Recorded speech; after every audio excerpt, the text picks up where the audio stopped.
target, that's my aim. Lord, protect me from my enemies. Much opposition in the field, I'm sowing plenty seeds. In my position, ground, I'm tilling, fertilizer dripping. But it's God's villains trying to steal him while I'm trying to heal him. Then my mind remember, God gon' kill him. Why would I feel him? Rain of torment, insurrection. Take my mortar, imperfection. I want more from his possession. Over that portal, this direction. Now I'm soaring, this prophetic. I'm exploring this dynamic. They wanna shorten my conception, but too late, I'm already planning. Why give up when I got rulership ahead of me? Kill this flesh, what they gon' do when sin is dead to me? Bother me now, I'm rising first. Keep me alive and I'm crushing your kingdom. Pushing the truth as long as I'm breathing. They can't take my soul away. No cold, I had cold today. Darkness was my path, I got light, I see, I know the way. We all hurt, I know the pain. Been through the storm, stood in the rain. The kingdom, that's the target, that's my aim. They can't take my soul away. No cold, I had cold today. Darkness was my path, I got light, I see, I know the way. We all hurt, I know the pain. Been through the storm, stood in the rain. The kingdom, that's the target, that's my aim. Yeah.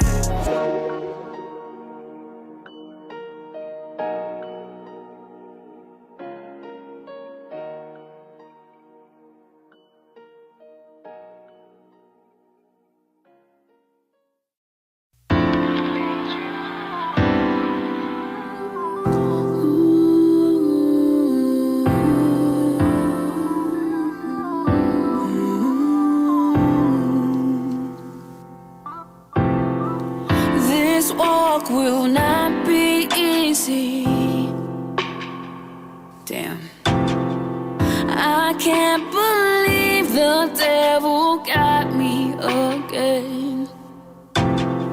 But I won't lose this fight, I see the enemy. It's right there, the kingdom's waiting for me.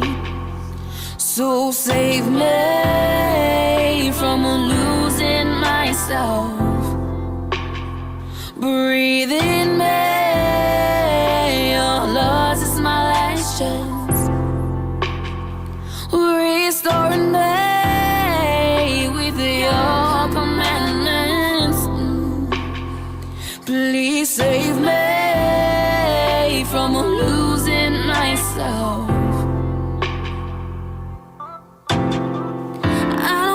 Find out the hard way. No, no, no, no, no. To burn in Babylon is not worth it. I gotta seek the Most High 10 times more and cleave to Him like never before. So save me from losing myself. Breathe in me, your loss is my last chance.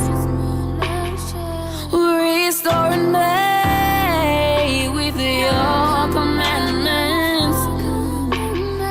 Please save me from losing myself.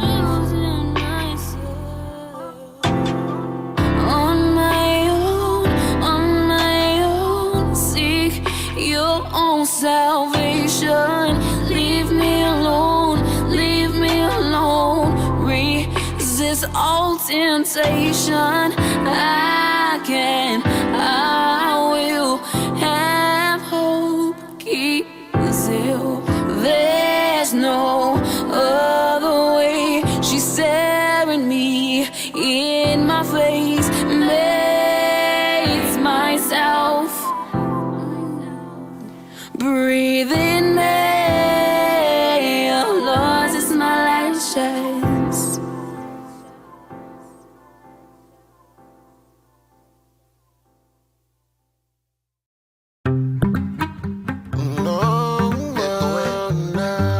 La 11ª hora, levantando los 2 sentidos de Israel.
la fuerza, yeah.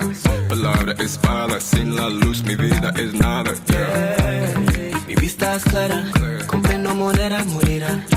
Haciendo la música en el espíritu, no en Coachella. Yo sé, no puedo retirar cuando me permite respirar. Yo voy a cualquier lugar que me quiere colocar. Fuerza, tú eres mi luz, tú eres mi vida, tú eres mi sol. Fuerza, tú eres mi luz, tú eres mi vida, tú eres mi sol. Mi fuerza.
Count me out, go and say whatever you want.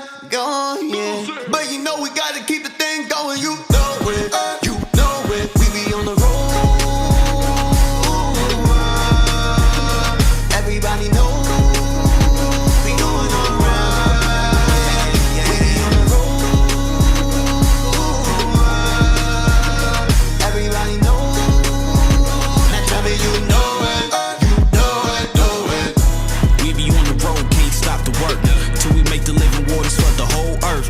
Trying to be a party, you can kick the dirt. You got faith without work, show me what it's worth. In tribulations and trepidations, we found it home. He sent the angels, they keep us cool when the heat is on. So while the heathen competing to take the Iron Throne, he'll come and tread upon their land like a firestone. Count me out, go and say whatever you want. Go, yeah. But you know we gotta keep the thing going. You know it, you know it. We be on the road. Everybody know.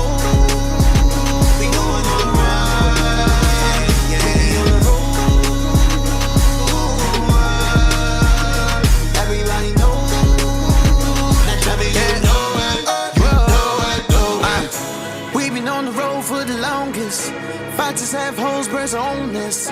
Why you asking me about your stupid little money? I don't know your money. Oh yeah. Do you believe it? Do you believe in me? If you believe, then leave and go feed the sheep. Take it from me if you just believe. You can move the mountains far away.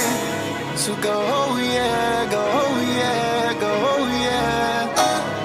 Go, oh yeah, go, oh yeah, go, oh yeah. My people gone to slavery. 5,000 miles away from me. Lost and confused, I'm sending you to go and stand for me. Go.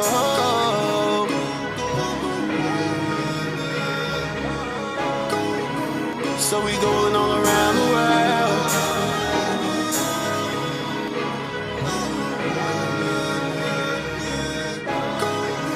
So we going all around the world. We be on the road.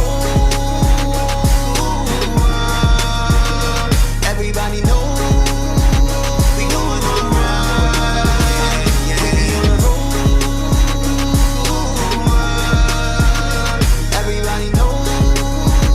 Now tell me you know it. You know it, know it.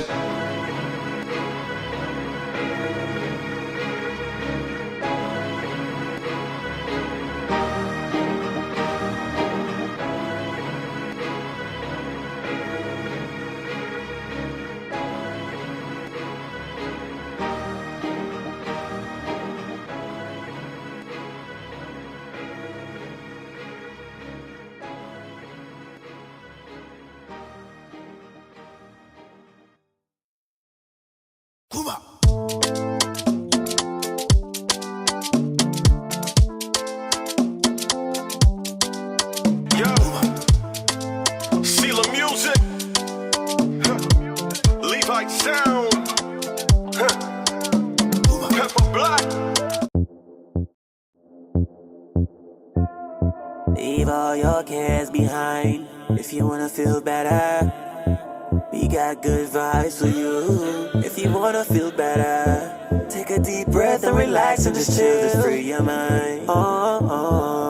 It's a party over here and I'm feeling good tonight. Cause tonight's a party, yeah, yeah. Big good vibes, don't worry, no, no, nah. Cause tonight's a party, yeah, yeah. Big good vibes, don't worry, no, no. We can make you feel better. Whoa, we can make you feel better. Whoa, I got all of my friends, them with me. I stay far from my enemies. Happy people, good times, all I see. Oh yeah, yeah. And there's nowhere else I'd rather be. My love for this go deeper, it go deeper than the ocean. And I just can't get enough. I'ma give all my devotion. And we bragging and we boasting. I feel special, I feel chosen. I was sleeping, now I'm woke. I feel precious, I feel golden. Cause tonight's a party, yeah, yeah. Big good vibes, don't worry, no, no, nah. Cause tonight's a party, yeah, yeah. Big good vibes, don't worry, no, no. We can make you feel better. Whoa, we can make you feel better. Whoa. I don't wanna waste no time. I just wanna free my mind. All I want is big good vibes. I'm gonna dance tonight, sipping up my drink in my cup. Stay sober, I'm never slipping up. Good vibes in the place, that's what's up. Righteous feeling is never gonna stop. Cause tonight's a party, yeah, yeah.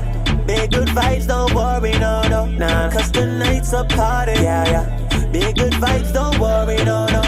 We can make you feel better. Whoa, we can make you feel better. Whoa. Haters, them got your name in a them out, demons, grudgeful thing them a promote. Fire, don't give them room in all your life, it's just you out. Gotta burn up them soul with the fire we can't over. Rise, I feel make all of them realize that we are the children of the promise, so how we a get the prize. Yeah, vex them, vex me see the evil in them heart, they coulda smiling at your face, but me know see a disguise. Now if the haters power over you, Judge not sleep, him watching over you. I'ma keep you safe in the valley of the shadow of death, so the murderers not come over you. So now get the haters power over you. And Judge not sleep, him watching over you. I'ma keep you safe in the valley of the shadow of death, so the murderers not come over you. Cause tonight's a party. Big good vibes, don't worry, no, no. Cause tonight's a party. Big good vibes, don't worry, no, no. We can make you feel better. Whoa, we can make you feel better. Whoa. Leave all your cares behind if you wanna feel better. We got good vibes for you if you wanna feel better. Take a deep breath and relax and just chill, just free your mind. It's a party over here and I'm feeling good tonight. Cause tonight's a party. Big good vibes, don't worry, no, no.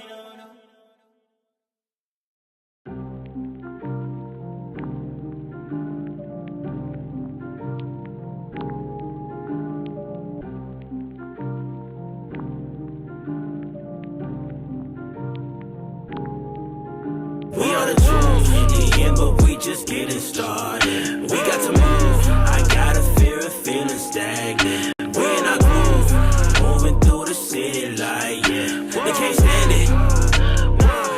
Yeah, we are the truth in the end, but we just getting started. We got to move, I got a fear of feeling stagnant. We in our groove, moving through the city like, yeah, they can't stand it.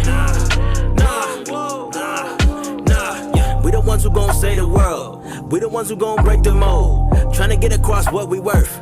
Merciful when he flooded the earth. Promise to never do it again. Bows in the clouds is bending in the wind. But the lioness ain't gon' raise hell. Iron sharp iron, but it rains still. Brothers out here getting boot box when they wanna drop 250 on the shoebox. Not trying to come off a soapbox, but so much grind we get backed up. And they got us like, why the heathen be pressing us so much? Why the heathen be oppressing us so much? Know when they go down, then we going up. Truth raining down like we broke the sky though. Have them watered up like I name Apollos. But Jacob getting caught up in the same things. Cause all they recollect is gang, gang. We tryna grow up like the cream of the crop. And the blood touching blood like a strip on the plot.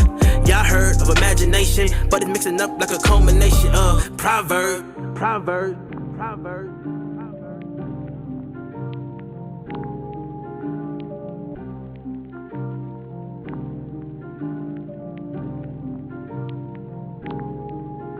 We are the truth in the end, but we just getting started. We got to move. I got a fear of feeling stagnant. We in our groove, moving through the city like, they can't stand it. Yeah. We are the truth in the end, but we just getting started. We got to move. I got a fear of feeling stagnant. We in our groove, moving through the city like, they can't stand it.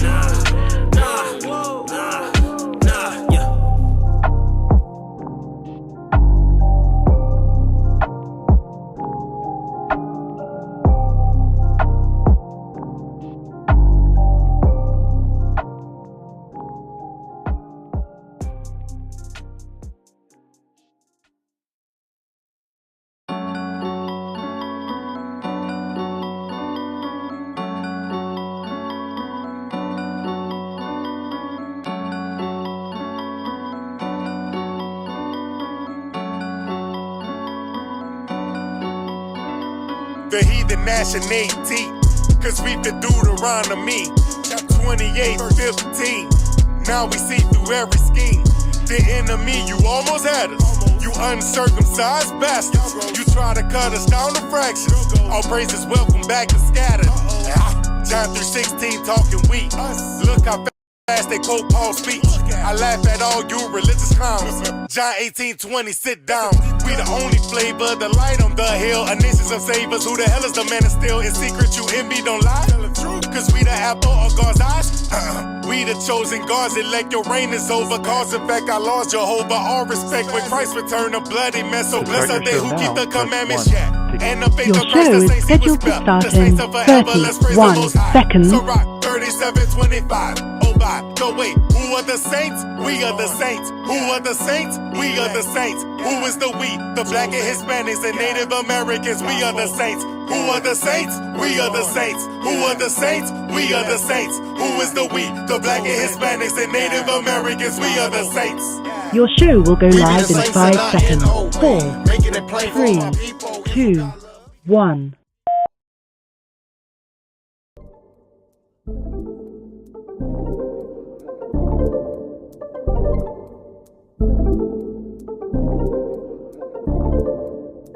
It's that time again. Yeah.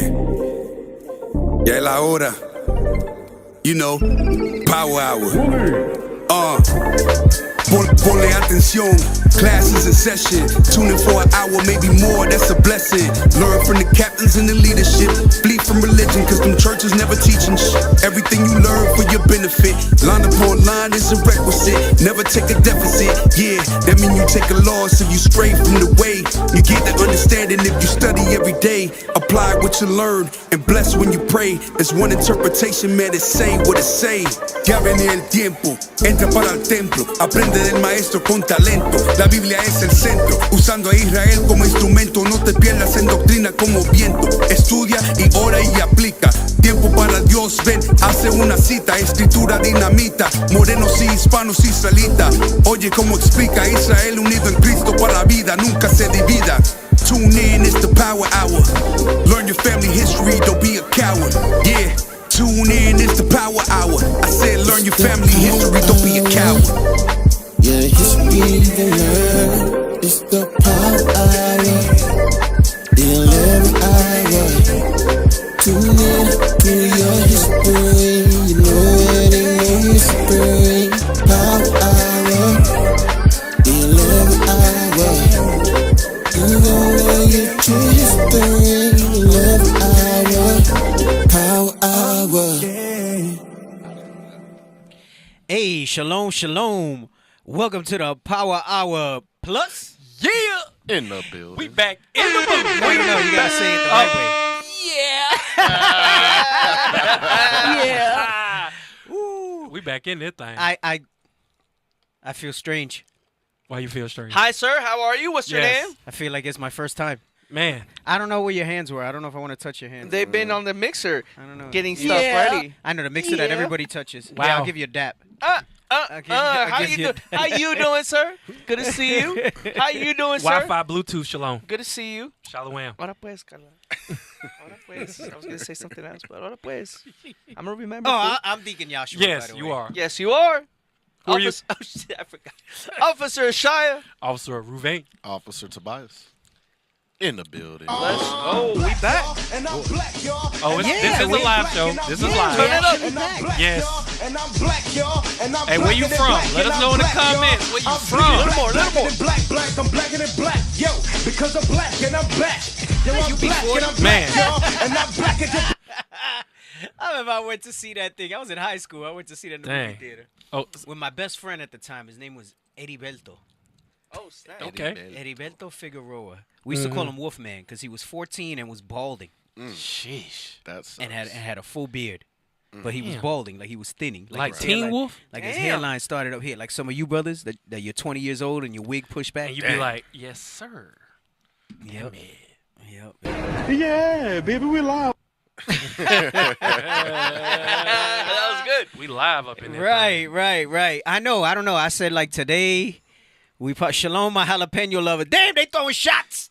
Damn it. They throwing shots at Tobias already. What happened? Damn it. What happened? They said Shalom, my jalapeno Jalapeno lovers. lovers. Oh, yeah. We in that thing. Uh-oh. New Orleans is out. No. The sisters in the house, not New Orleans, bro. Get it right. Hey, I'm just going there.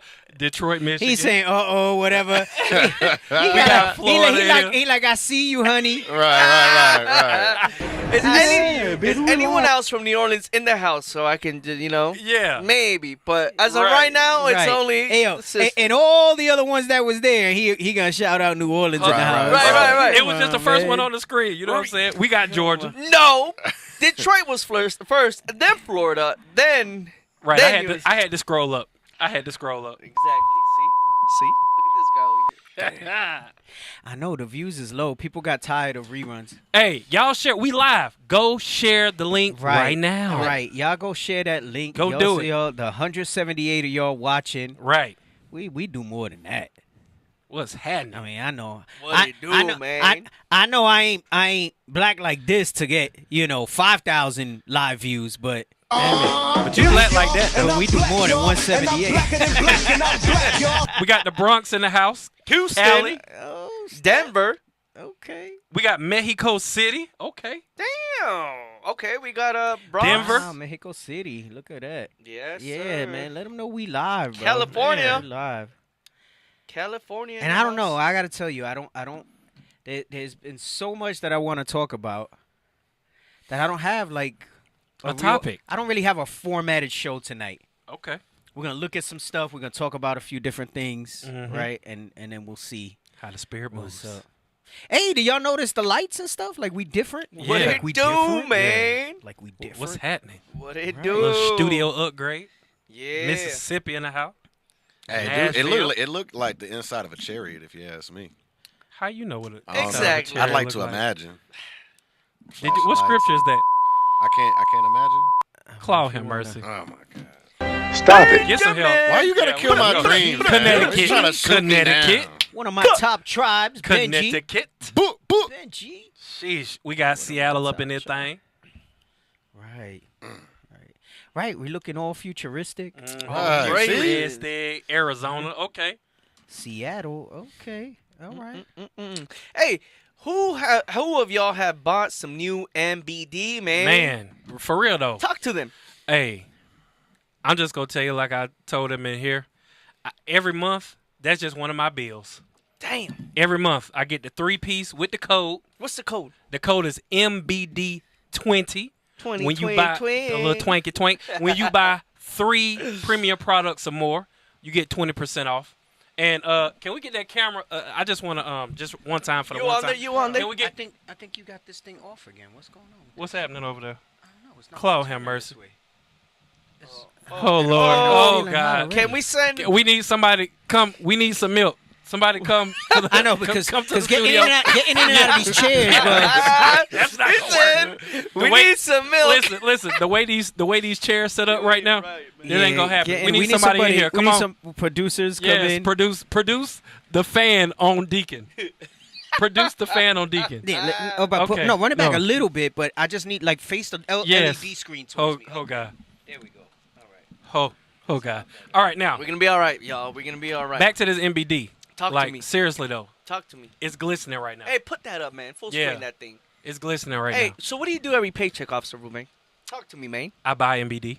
It's one of my bills. How You know? much? How much? What do you do? What's So up? that's what I get. Look, I get a beard wash, I get a butter, and I get some oil. And I also get me about 5 of these little tester packs because I want to see which ones I like and which ones I don't. You testosterone? Yeah, that's the only time you gonna get me to testosterone. Now, I've pretty much gone through all these the little testers, and the ones I don't like, I just give them away to brothers in the body, and we just pass it, pay it forward. That's how we do that. Okay. All praises. Hey, you know what I need to get me? I need to get me one of them, the growth one. The growth ones, okay. And the wash. They giving me men's conference questions. You got any advice for growing in this truth? Yes. Keep the commandments. Yeah, grow your beard. Listen to your leadership. There you go. And follow counsel. Endure and listen to your leadership. There you go. There you go. You got it from the man himself. That's some sound advice. Golly. That's some sound I advice. didn't do 10 milliliter growth. I don't think I did 10 milliliter growth because I felt like you really need the full bottle to benefit from the growth. Yeah. So I didn't do 10 milliliter growth because like 10 milliliter ain't gonna. Right. It's more like for you to sample the scent. That's you right. know? That's right. Yeah. So. Hey, who shared the link though? Oh, I see it. Oh, we got it cracking in here. Where we at? 140 something? We're at 216. Oh gosh. Yeah. Look, we haven't even spoken about the image of Christ. What is happening? Somebody quoting Punch's What is happening? His golden colored hair and beard. Okay, yeah. Oh God. But what PhD. color the Bible say his hair was? Right. Yeah, Wait, let's get that real wait, quick. he's a All right, PhD? he's starting. He's a PhD. He's a PhD. Woo, Dr. He's a J. PhD. Should we get Daniel as well? Yes. Okay, Yes. let's just do it. If it's just a book, I mean, if Right. it's just a book, why they shook? I don't know. Hey, I'm gonna leave you on there for a little bit. Just a little. Just a little. Just a we little. entertaining you a little bit. You Yeah. know what? We haven't His been on golden here. colored. So now Christ was blind. That Man. don't even jive with all the other images that y'all It put don't. out. It don't. Just emotions that's We gonna take care of you though, over. Dr. Smithers. Schmithers. We finna blow your doctor to smithereens. Let me give you some hermeneutics real quick. Let's get it. Oh, not the Herman. He's Going Not straight the to the Herman. Herman. Bring it out, man. Let me give you some hermeneutics. Get right to the point. Get right The to the book point. of Revelation, chapter 1 and verse 15. Uh-huh. Verse 14, his head and his hairs. Right. So the hair on his head and the hairs on his beard. Come on. Were white like wool. Oh, they were white like wool. They have were mercy. white like wool. Come on. As white as snow. Damn, he ain't no PhD. Look, he talking about fight back, wimps. Yeah, you're not a PhD. Listen. You're comedic at best. You called me a wimp. Oh God. See, I'm sure.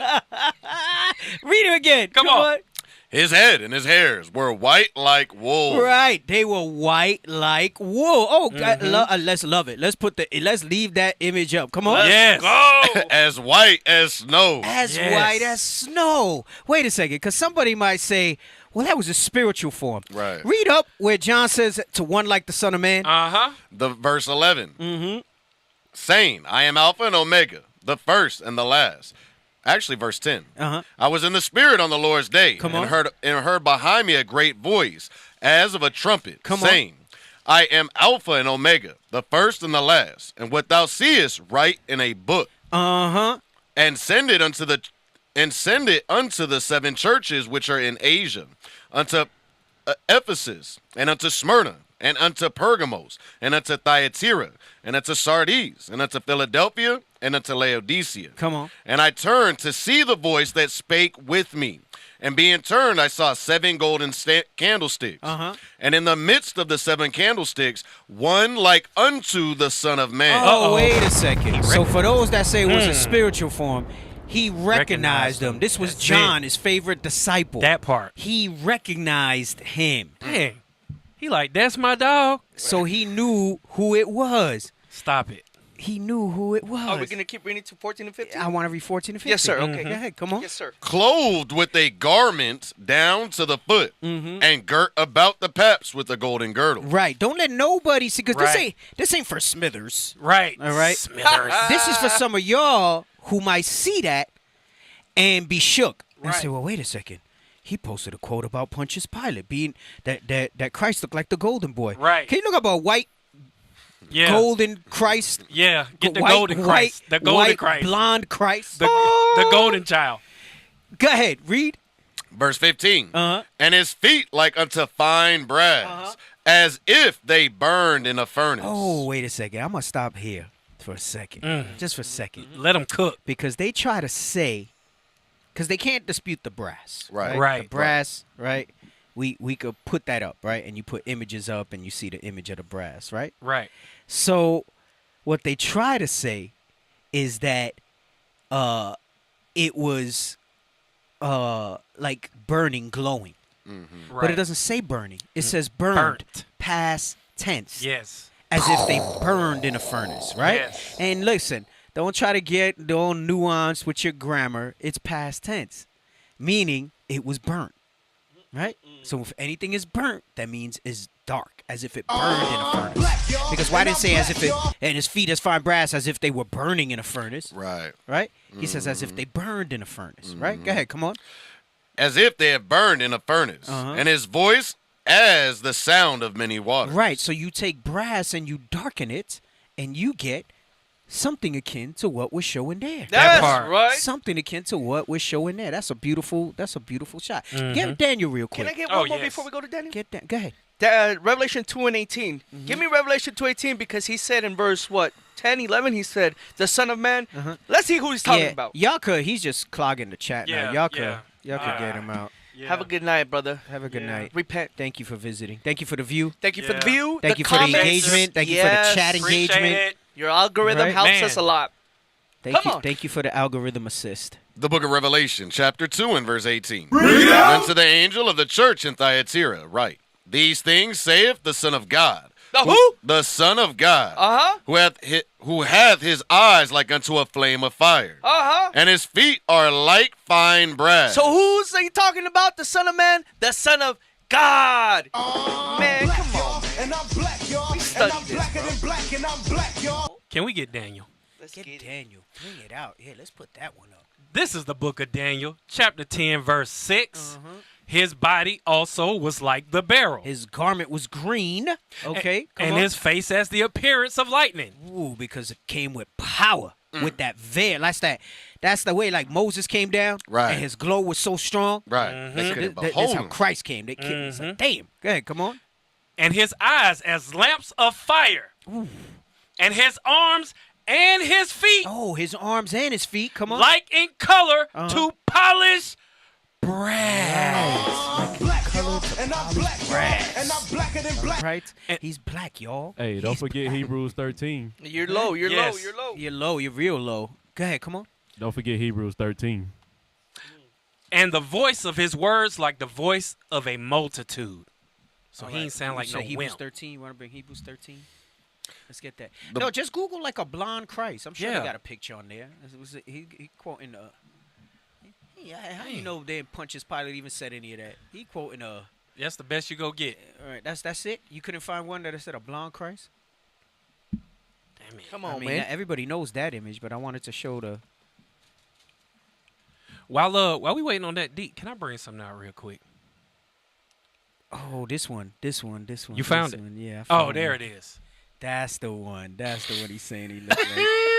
He looked like he came up in the 60s and 70s. Yo, man. he looked like With a joint. the Edomite that live on the beach in San Diego. Right. Yes. Yo, for real, the Saying, surfer like dude. the surfer dude that lives on the beach in The San Diego. hipster. Oh wait, Right. there's another one. I saw another one. Just put blonde Christ and go to images. Damn. And Lord then have let me mercy. see all of them as you roll them up. Go to blonde Christ and go The to second one. That's it. Oh, Man, that's the same Christ in Book of Clearance. Man. yeah. Yeah. Benedict Cumberbatch. Bruh. That was his name. What the hell is this, man? The beach hippie. Are you a homosexual? Damn. Why are you gay? Why are you There gay? ain't no way in hell that was the Christ that took 3 chords, Man. braided them up, Right. and went and started turning over tables and beating Right. people's behinds with Right. his little whip that he made. Right. There ain't no way. Come There on, ain't no way. doctor. Come on, Doctor. D, can we get this script Come real on, quick? doctor. Go ahead. 1 John 4 and 3.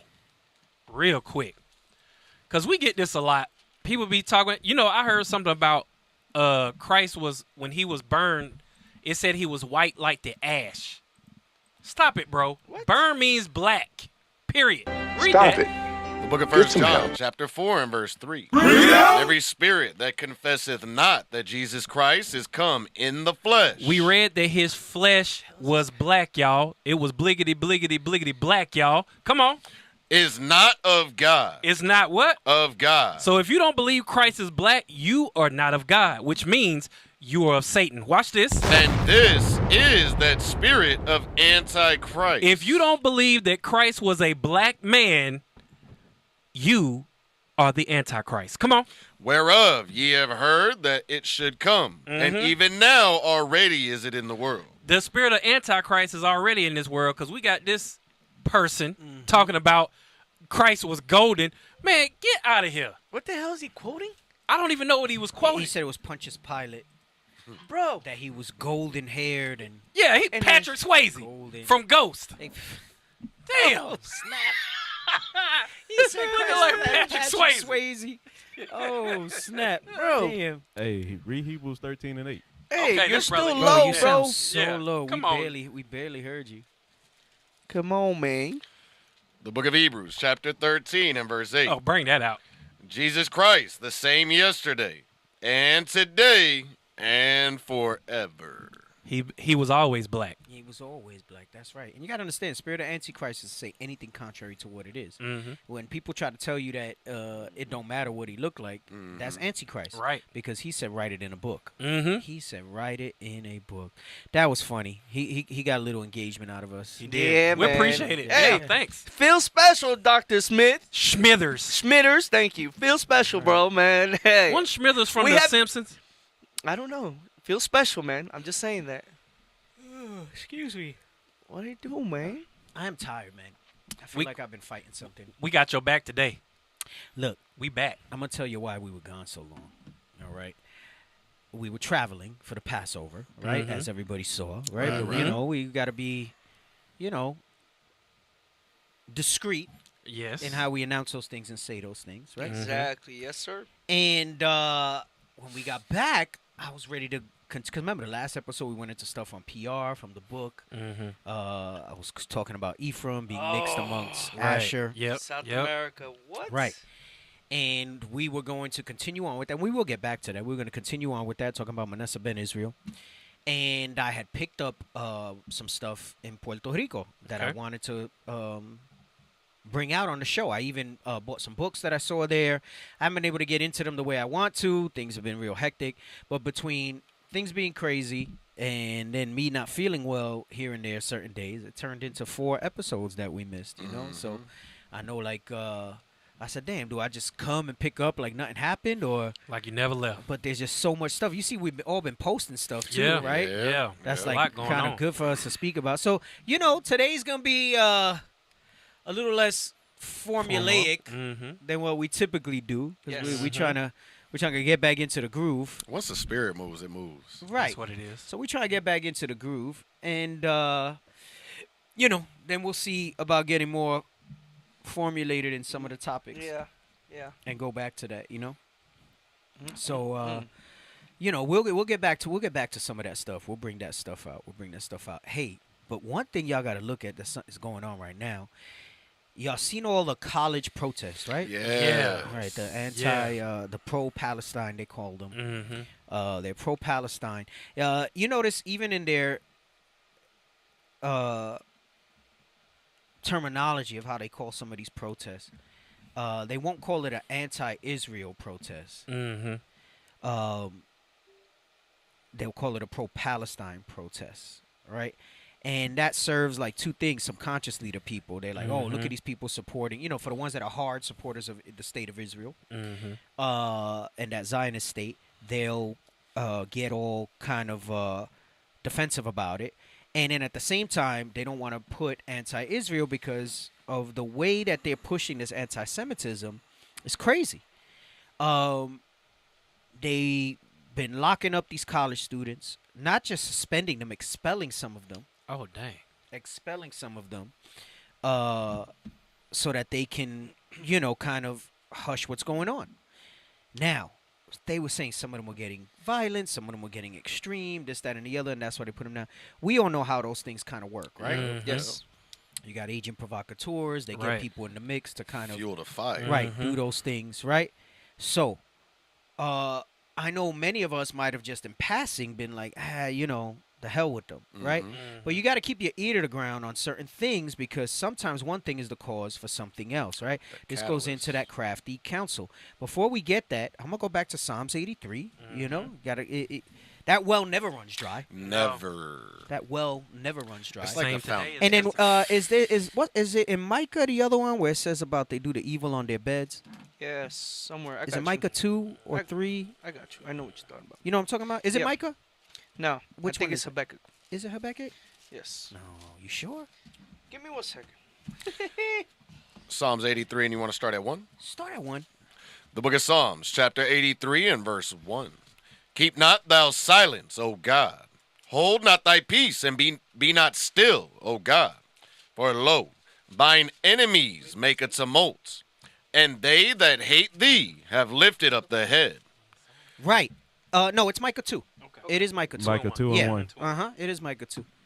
I was thinking about the one that says they devour the poor secretly. No. That's good, but this, I mean, it's all part of that. But yeah, go back to Psalms 83. The book of Psalms, chapter 83 and verse 2. For lo, thine enemies make a tumult, and they that hate thee have lifted up the head. Right. So we always thought that this was one time. This is a continual thing, right? They have a perpetual hatred against us, all right?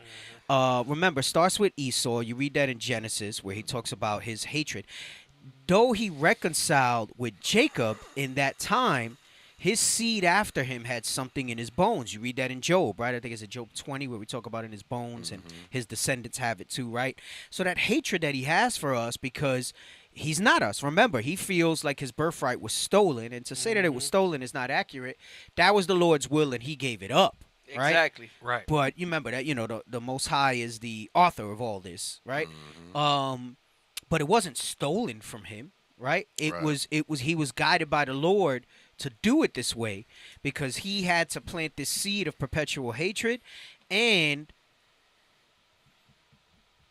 before you go back into Psalms 83, go to 2 Maccabees. Is it 6 and 9 is where it talks about Jacob as the end of the beginning? No, 2 Ezra. 2 Ezra, that's what I meant. 2 Ezra. The book of 2 Ezra, chapter 6 and verse 9. No, hold on. I want to go there first. Let me see. Start at 1, and then we'll jump. Verse 1. And he said unto me, in the beginning, when the earth was made, before the borders of the world stood, or ever the winds blew, before it thundered and lightened, or ever the foundations of paradise were laid, before the fair flowers were seen, or ever the movable powers were established, before the innumerable multitude of angels were gathered together, or ever the heights of the air were lifted up, before the measures of the firmament were named, or ever the chimneys in Zion were hot. Come on. And the present years were sought out. Hey, and do you know why the chimneys in Zion were hot in the heavens, right? because they forged weapons up there as well. Okay, Uh-oh. go ahead, come on. Verse 5. Spiritual weapons. Remember, it's a mirror. So, Oh you my weren't here for that gosh. class. No. Your tummy was hurting. Oh, my tummy was hurting. Yeah, I'm it not gonna was- come because my tummy is my tummy feels queasy. Patterns in heaven. Yeah. I love you too, and I miss you every time you do a class. Come on.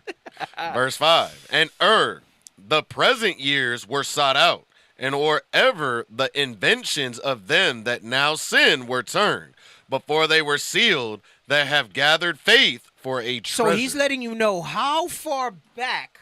Remember, he said, and he said unto me in the beginning when the earth was made before. He's saying, I'm telling you, before all these things, this was devised first before action was taken on any of these things. Go ahead, come on. Then did I consider these things, and they all were made through me alone, through none other. That's Christ, right? That because he's the one who made everything. Remember, you read that in is it Psalms 8 where it talks about wisdom? Proverbs 8 where it talks about the brush and all of that, right? Go ahead, come on. By me also they shall be ended. Right, because he's the one that's going to, he's the beginning and the end, right? Now, he's saying before all these steps, this stuff was considered. What is he talking about? Jump to verse 9. Verse 9. For Esau is the end of the world. Start at 8, sorry. Verse 8. And he said unto me, from Abraham unto Isaac, when Jacob and Esau were born of him. I'm sorry. Jump to verse 7. Verse 7. Then answered I and said, what shall be the parting asunder of the time? Right. He says, before I laid all this out. Now let me try to paint a visual for you, right? Because people get bugged out. I'm bugged out already. Before they build the sets for a movie. Thank you. Okay, come on. Before the stage crew builds the sets for a play or a movie. Before the wardrobe picks the costumes. Right. Before they cast for the actors. Damn. There has to be a script. Right. And they choose a hero and a villain. They choose a protagonist and an antagonist. Okay? And then once they have the story down, locked in, then they build out the environment that they want this story to happen in. Uh-oh. Damn it. Meaning before creation was started. I got you.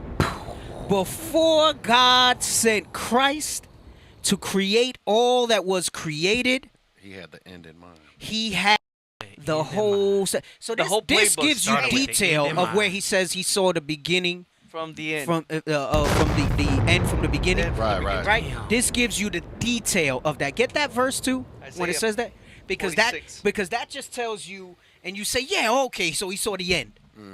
But what you fail to realize, and this is why I say I gotta give you the example of the movie set or whatever. Right. You don't start building something until you know what the story is, right? Right. So, for example, you're going to do a story about London, right? And you don't just start building the London backdrop, because where in London is it going to take place, right? Are we going to use Big Ben? Are we going to use the Ferris wheel? The freaking bridge that they got, the London Bridge and all that stuff like that, that Ferris wheel and stuff. Like, where are these scenes going to take place? Who's going to be the good guy? Who's going to be the bad guy? Who's going to be the supporting characters? What's going to lead to this?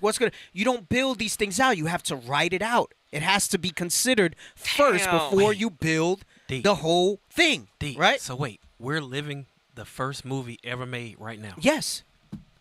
Come on, man. I would say it's more like a series. Right. You know, they talk about like The a Simpsons has been series on and for shit. like 25 years or whatever it is. Binge watching. Damn, we binge watching. This is the series. This is the Truman Show. Right. Damn it. Right? Get me that in Isaiah. 46 and 10. Uh-huh.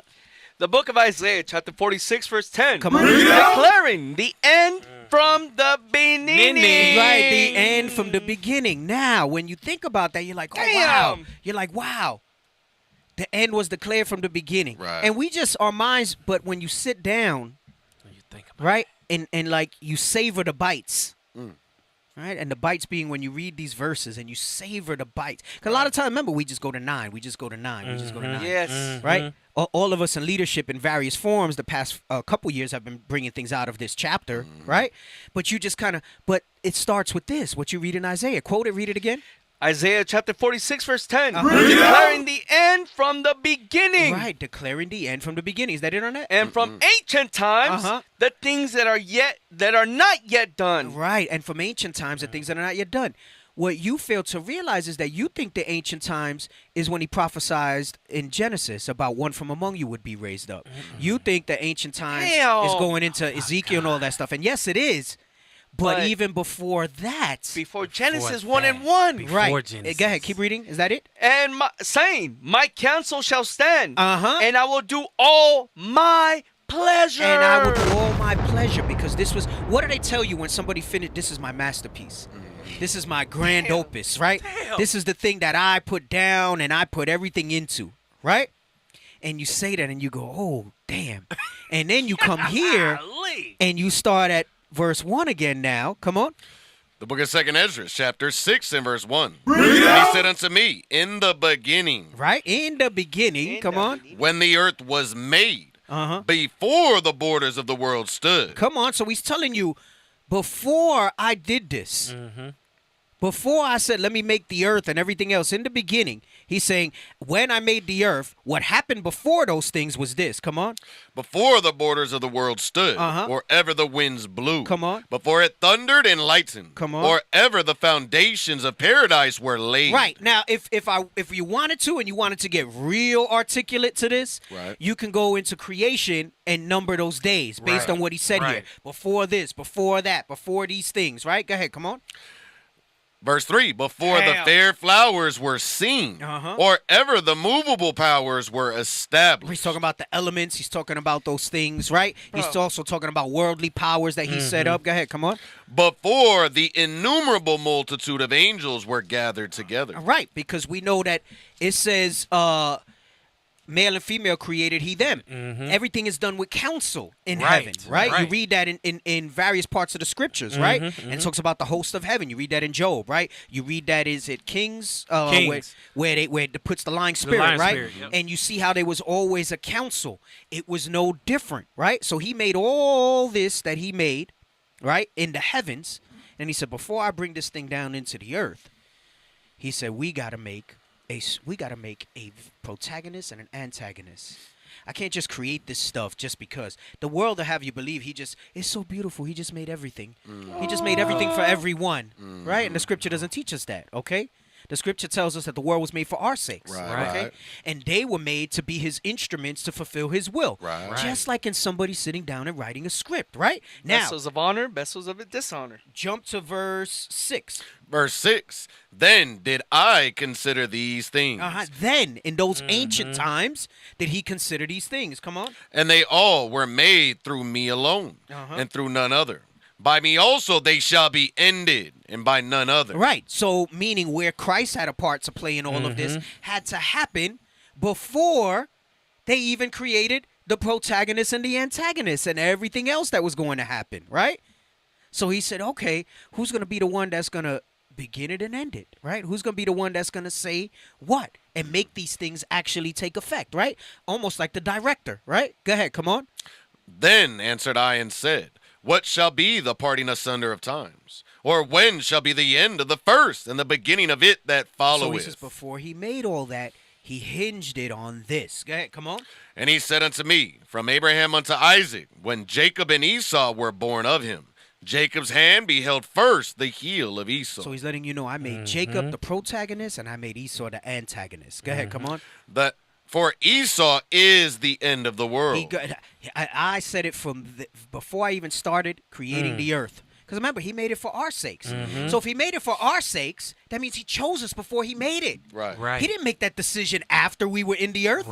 Damn. He chose us from before. When you read in Jeremiah 1, where he said, before I formed you in the womb, let's go and read that. We're going to come back to this. Oh, no mercy. You got to look at it on a bigger scale. Give me Bible. Hey, brothers and sisters, y'all better be liking, sharing, subscribing right now because, hey.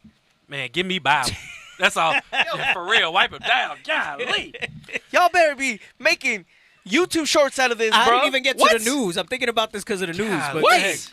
Jeremiah chapter 1 and verse 5. Before I formed thee in the belly, I knew thee. Right. we're thinking, yes, he's talking specifically to Jeremiah, but if he did that to Jeremiah, how do you think that happened for all of us? Right. For all of us. And if the world was made for our sakes, he didn't make that decision after he made the world. He made it before. So he's letting you know what we're reading in 2nd Ezra 6. All this was predetermined in a council in heaven prior to the creation of what we know the creation. Because obviously he created the angels and everything else, right? But when we talk about creation, we're talking about here, not the paradise, right? We talk about what we see. Remember, there's things seen and unseen, right? Go ahead. Man, so keep reading. Wait, go ahead. When Genesis 1:1 started happening, that was like, all right, we got the playbook. Let's go. Yeah. Let's start putting action to the page. All that we're living now and everything that's been written was already written out in the heavens first. Deep. Damn. Wait. It's a scripture. I got you. It's a scripture in 2nd Ezra that was talking about how we were already up there in the council with him. Yes. So we was helping him put the playbook together. But that goes into what you read in Ecclesiastes 1 about there's no remembrance of the former things. Right? So we don't remember that we actually contributed to the script. To the scripts, right? Damn in that it. way, into that end, right? And remember, so basically, you ever seen them in the writer's room? Yeah. And like, And you know, you sitting see around the behind the table. scenes of your favorite show, and you're like, oh, you know what? But what about this and what about that? That's kind of what was going on in heaven, right? Or I mean, but at the end of the day, the final say is the Most High in Christ. Right. So they're sitting there and they're saying, oh, but just like you read, and I can say that because when you read about, he says, well, let me put a lying spirit, or I'll do this, or I'll do that. That's them at the table, the creative table, Editing. and they're brainstorming and saying How what they they're gonna going to do. move. Right. So once he started creation, everything was done with precision. There was no changes on the fly. Get that? Is it Malachi 3 where he says, I'm the Lord, I change not? Yes, 3:6. Again, that looking at it deeper than just he's not. This is why he's not going to change and why Israel was not done away. He set this in motion before he set what we see and what we're living in motion in the terrestrial. Right. Go ahead, read that. The book of Malachi, chapter 3 and verse 6. Read it out. I am the Lord. I change not. I change not. Once I established this is what we said. He said, he goes, in the beginning, when the earth was made, before the borders of the world stood or ever the winds blew, right? Meaning before, remember, the borders, he's talking about, he divided, what's the one where he says, I divided the nations by lot. By Israel, Right. Yeah. So before he made those borders, he made our portion first. Right. And those borders ultimately is the whole earth, right? Right. So that's what he's going into, all right? Was that it in Jeremiah? Read that again. Jeremiah, chapter 1 and verse 5. Come on. Before I formed thee in the belly, I knew thee. And before thou camest forth out of the womb, I sanctified thee. Before everything, he had everything set up. Go ahead, come on. And I ordained thee a prophet unto the nations. Ordained us, just like he ordained Jeremiah a prophet unto the nations, he ordained some to honor, some to dishonor amongst us. Right? Remember, it says in every great house. So there's so much more layers when you read these scriptures. And it's not that breakdowns have ever been wrong. It's that we're seeing the depths of it now even more. And in his nuance of how he did that, he was able to make things double. He was able to make that. That's why you can use it for this. And then when you look at earth, as it is in heaven. Right. Exactly. Right. So now we're speaking of bigger things, grander things, right? Let's go back to 2nd Ezra 6 and read 8 again. The book of 2nd Ezra, chapter 6 and verse 8. He said unto me, from Abraham unto Isaac, when Jacob and Esau were born of him, Jacob's hand beheld first the heel of Esau. For Esau is the end of the world. He divided. He knew what the dividing asunder of the times were. Meaning, when was the shift going to happen? Right. That I was going to establish my people for eternity. When death and hell would be cast into the lake of fire. Go ahead, come on. Damn. And for Esau is the end of the world. And Jacob is the beginning of it that followeth. Right. So remember how I was bringing out about sin came into the world, and that's when death happened. All that was planned.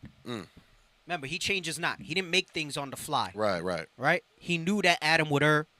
That's why you read Paul when he says the first Adam by his death in Romans and all of that, right? He knew all that was going to... Jeez. He's like, let me get some. I felt like, I know it's a digital soundbite, Yeah. but sometimes I feel like he hitting it back there Yeah, like he's hard. like he's smashing it. Like, yo, I'm part of this. You rang, Benson? Yes, I'm here. Can y'all hear me? Yes, yes. All praises. Somewhat, but yes. Lying to Judah said, if I was still smoking weed, my wine would be on one for real. Right. Those are the type of conversations you be having, like, all high. Be like, yo, remember last weekend, bro? Yo, wow. What's up? What's up? Go ahead, Nathaniel. Go ahead. Yo, so is this like on, I always referencing, like on the Eternals, when Harrison was talking about how he formed the worlds for his specific reason to bring forth the next celestial, and he would use the humans as energy sources, and he wiped the memories of the Eternals. Right. Because they and what that shows you is that was really like supposed to be like a rebirth, right? But you know, like it's all symbolic. But what they do, they rebelled against them to prevent the kingdom of heaven coming to earth, right? So same type of mindset. Again, read verse 9 again. Verse 9. For Esau is the end of the world, and Jacob is the beginning of it that followeth. Right. Go ahead. Read on. The hand of man is betwixt the heel and the hand.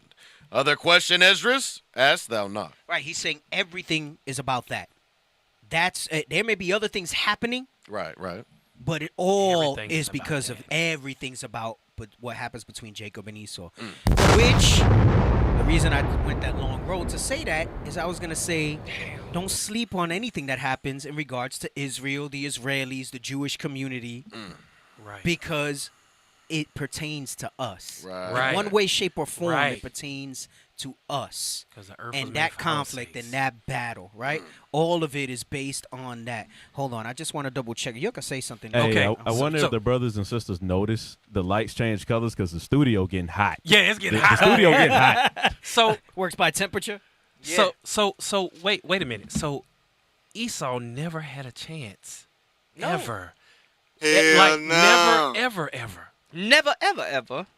And you read that in Paul's writings. Right. Hey, in the New Testament. Hey, in Romans chapter 9. Hey. Man, Hebrews 12:16. Yeah, exactly. Can we get Hebrews 12:16? Hold on. My teeth get white. Damn. Let me get that real quick. Hebrews 12:16. The book of Hebrews, chapter 12 and verse 16. Lest there be any fornicator or profane person, as Esau, who for morsel of meat sold his birthright. Wait, he did what with his birthright? For one morsel of meat sold his birthright. Listen, the spirit was put on him to sell his birthright. Come on. For ye know how that afterward, when he would have inherited the blessing, he was rejected. Guess what? Up in heaven, they was like, you know what? We gonna have him sell his birthright, and then he gonna try to do what with it? Come on, read that part again. For he found. Let me start over. Verse 17. For ye know how that afterward, when he would have inherited the blessing. Remember, he was like, do you not have a blessing for me, my father? Come on. He was rejected. Uh-huh. For he found no place of repentance. Go ahead. Though he sought it carefully with tears. There's absolutely nothing he can ever do. Right. Period. So now, I want to show you something. All right, I'm not gonna go into it real deep because I don't have my notes to do the times. All right. But this goes with what we just read in 2 Ezra 6 and 9 and 10. Let's read that again first. The book of 2 Ezra, chapter 6 and verse 9. Yep, 9 and 10. For Esau is the end of the world, and Jacob is the beginning of it that followeth. The hand of man is betwixt the heel and the hand. Other question, Esdras, ask thou not. Right. Because he's saying, remember, we just read from 1, we precepted some stuff. This was ordained from beforehand, right? When he says, I change not, he's not making this up as he goes. Right. How do you think he could say none of these shall fail, none shall want or make? It was already locked in. It was locked in.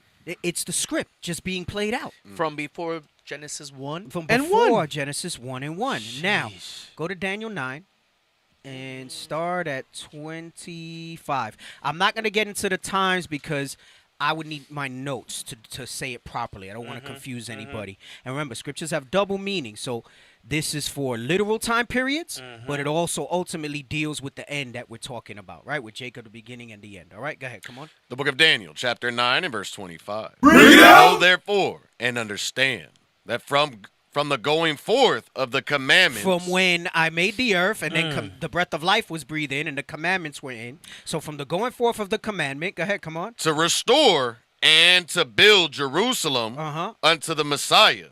And the Messiah, the Prince, shall be 7 weeks. Now, these times have specific times. Bishop's gone over it. Yeah. I remember some years back, Deacon Akdan was going over it with me, but we were walking and talking. I couldn't write any of this stuff down. That's why I said I would need my notes to articulate it properly. I'm just looking at it from a broader sense. But okay, come on. And 62 weeks. The street shall be built again, and the wall, even in troublous times. Right. So remember, this it has the double meaning, right? It's telling you. This goes into what we're talking about everything have ordained from. How do you think you could say after this much time, right? And remember, this isn't our time. This is the time that the Most High ordained, right? And there's a difference in how. Remember, weeks don't always mean weeks. They can mean years. They can mean thousands of years. A day can mean 1,000 years, right? It varies, okay? But he's letting you know that I knew when this captivity would end and when you would restore. I knew when this would happen and when you would restore. And what would be like the cause and effect of those? Yes. Go ahead. Come on. Verse 26, and after 62 weeks shall Messiah be cut off, but not for himself. Right, Christ's sacrifice. Go ahead, come on. And the people of the prince that shall come shall destroy the city and the sanctuary. That's when 70 AD, right? When Jerusalem fell and we all fled into the mountains, into Africa, right? And other parts of the earth. Go ahead, come on. And the end thereof shall be with a flood. Come on. And unto the end of the war, desolations are determined. Right. This is talking about Rome, right? Notice he said, and until the end of this great war. Remember, there's war in heaven, there's war here. He says, desolations are determined. Meaning it's already planned out. This isn't a new thing. This isn't a circumstance thing. They've already been determined. Go ahead, read on. And he shall confirm the covenant with many for 1 week. Because it's like a covenant to him. And it says, and he will confirm it for 1 week. Go ahead, come on. And in the midst of the week he shall cause the sacrifice and the oblation to cease. Right. Now, some of you are making connections of when some of these things physically happened, right? So you understand that. But the point is this. Go ahead, come on. And for the overspreading of abominations, he shall make it desolate. Come on. Even until the consummation. Even until the consummation of what we just read in 2nd Ezra's. Right.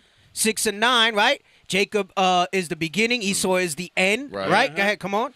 And that determined shall be poured upon the desolate. And that determined shall be poured upon the desolate. That final judgment and destruction of Esau and those nations of the crafty counsel. All right? All of them. All right?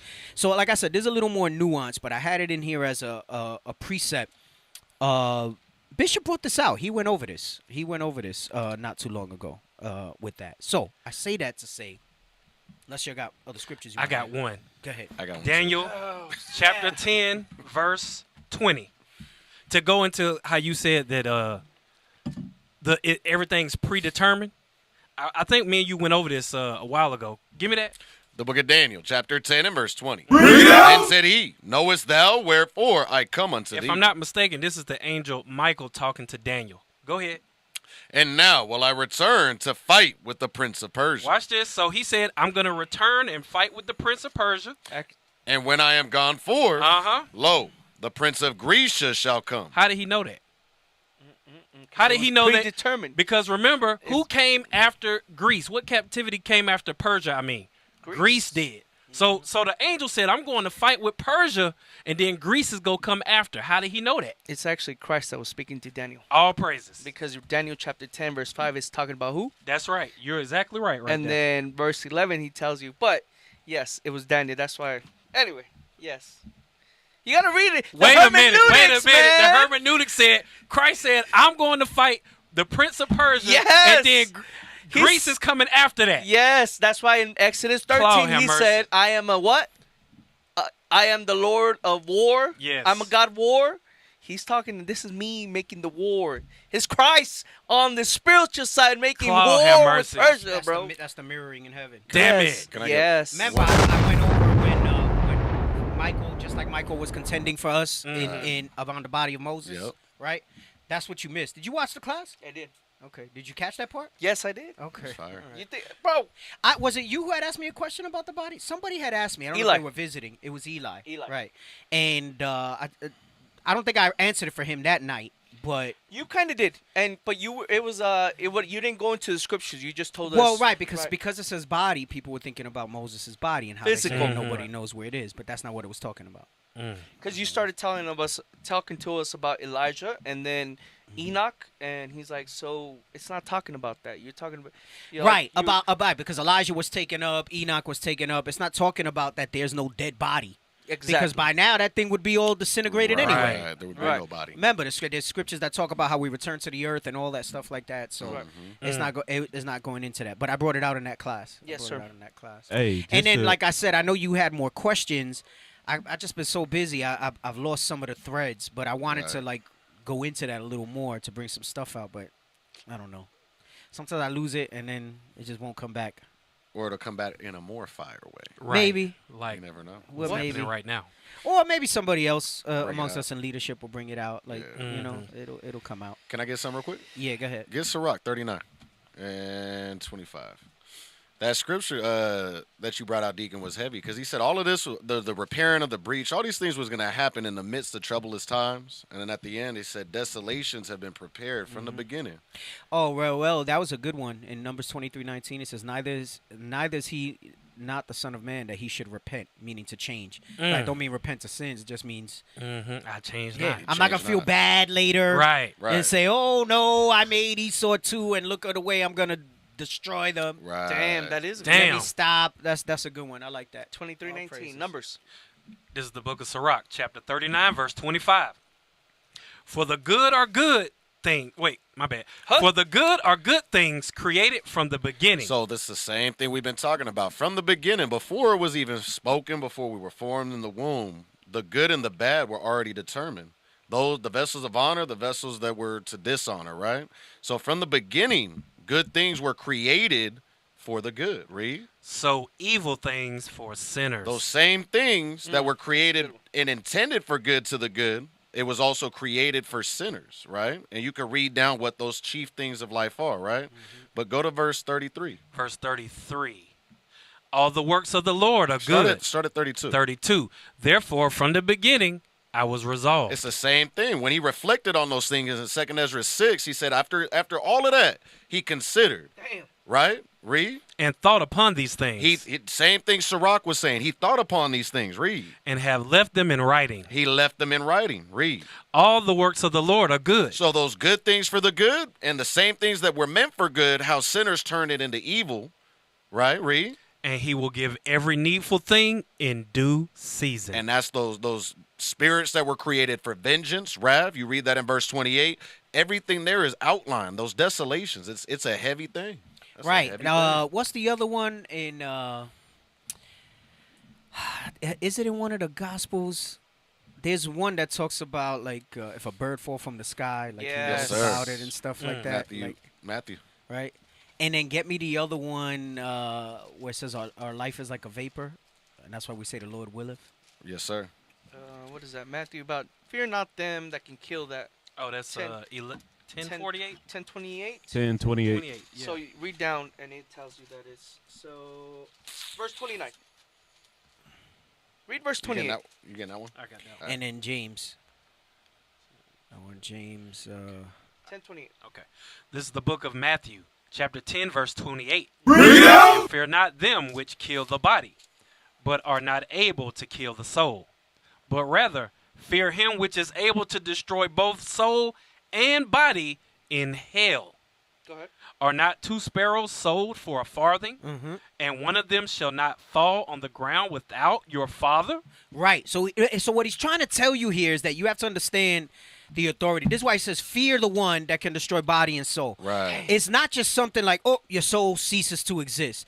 You have to understand that because the way this stuff was determined, preordained, predestined, the way all this stuff was set up, he said, even the sale of those 2 sparrows and one of them dying, he goes, I knew that was written out. He said one was going to be sold and one was going to fall on the ground and die. So the she-bear and the lions that came and ate them kids. Omniscience and omnipotence, right? Look up omnipotence. Yo. And omniscient. Oh, what? I think when I did the class, I went over omniscient, right? Yes, you did. Yes, you did. I don't think we realize the power. I don't think we reflect on the power. You know what? I gotta run back. I gotta see if I have the notes for it. The Great and Terrible God. That was a cold class. Yeah, I gotta bring that back. Cold. I gotta bring that back. All right, I want omnipotent. Right. Read the definition. Omnipotent, having unlimited power, able to do anything. Right. So when we say Almighty, Most High, and everything, the word is omnipotent, right? To be a god is omnipotent. I was using the example in the class I did that, you'll see these superheroes with powers, and some of them got like OD powers. Right. And they'll say they're omniscient, they're omnipotent. Meaning, even things that we can't fathom, he can do. Right. And they'll try to make characters like that in the comic books, right? Like Dr. Manhattan. Yeah. They say he can create universes and multiverses and pocket verses. They made him like a god, right? And he can be everywhere at once at the same time, right? Like the movie downplayed his powers a little if you watch Watchmen from the movie. Right. But Dr. Manhattan in the comics is like the benchmark for a god. The movie was well done if you really look at it from the message it was trying to convey. And like, I think there's a scene where they say when he was first made, they say he was Superman and he was American. And then like later when everything's struggling, they say something about God and that he's a god. But they call him omnipotent, right? Unlimited power, able to do anything. Able to do anything. Now, omniscience. Check the Telegram as well. I posted something. Omniscient. No, that looks good, what you had there. Let me see what the Webster one says. It's right there. No, I like the Google one better. Okay. I like when the one because I think it's Oxford Dictionary that Google uses, right? Give me Google. Yeah, just Google omniscient meaning or definition. Omniscient definition. That's the one that I did when we did the class. Yeah, there you go. Yes. Omniscient. Because it keeps it simple. Knowing everything. Right? And what are some of the symbols? Damn. All knowing, all wise, all seeing. Now read what you had. 29. What are you looking for? Verse 29. You got to read the whole chapter. People lost it already. Verse 28. Matthew chapter 10, verse. This is the book of Matthew chapter 10, verse 20. He's rusty. Shows. Are not 2 sparrows sold for a farthing? Right, so 2 sparrows get sold to somebody for a farthing. Go ahead, come on. And one of them shall not fall on the ground without your Father? Right, so he's saying that even in the midst of your everyday stuff that you're doing. Like animals. Right. But he says 2 sparrows are sold. You're talking about in the marketplace, right? Damn. They're buying sparrows, right? Right. Mm-hmm. So they buying chicken. They could be buying them to eat. They could be buying them for the sacrifice, right? Because remember, they were still under the sacrificial law. Whatever it might have been, right? We're thinking pets, right? Right. They had a purpose, right? He says so. He says, aren't they sold for a farthing? He's giving you an example of the omniscience and the omnipotence of God, right? And he says, read it again. Are not 2 sparrows? Come on. Are not 2 sparrows sold for a farthing? And one of them shall not fall on the ground without your Father? Right. So he's saying, if it dies, he did it. He planned it. Like it. He knew about it. It came through his desk. It came across. It's not something that we could fathom as far as the awareness, as far as the power of that's there. Like even with comic books and stuff, they can't really articulate it well because it's a power that we cannot understand. Can we get the next verse? Can we get the next verse? This is why I think is it in John where it says nobody at any time has seen the Father. Right. You can't fathom. He can't even articulate it. You can't even think about it. How can you be omnipotent and omniscient, right?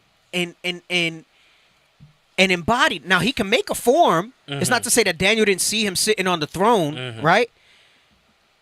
But that's still not the Father. Like him in his pure form. That's why I told Moses, you can't bear what I would show you.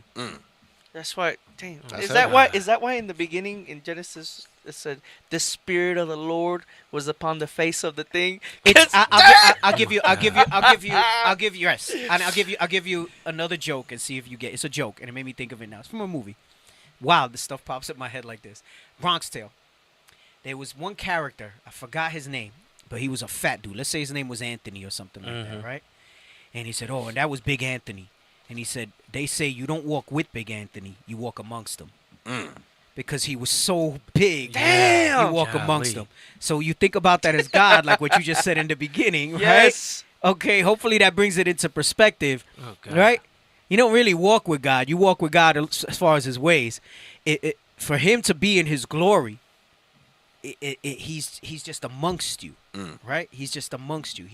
When it says he's in everything and through everything and all things, it's everything. That goes like to what you said in Genesis. His spirit was upon. Can we show this clip? This is Alice in Wonderland through the Looking Glass. This was brought out in 2016. I haven't watched the movie full, but look at what happens. So what Esau tries to do is get the Bible and bring it to life. So look what it says. Put it up. It says Landians living. So these are the living. Go ahead.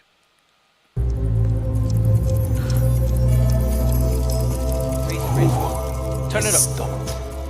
Who has taken the last talk? Stop. Go back a little and put the subtitles because you got to see what he says. He says. Well, we got the fair use too. Oh, that's right. So Go you ahead. have to read it. Go ahead. Play. There we go. See? Oh! Oh! Won't he do it? Wait a second. Baby, it was ordained from the beginning that was going to happen. What? I didn't even know that. Wait a minute. What? Look, even Tobias is impressed. He doesn't even know what happened right now. He said, wait a second. What? IT, you get a hand clap. Omnipotent power Hey, all praises. Go ahead. Damn it. He said, what are you talking about? Go ahead, play it again. Forget about it. So, Underlandians living. Who has stopped? Wait, Who what has happened? taken the last talk? Oh, man. The last tick.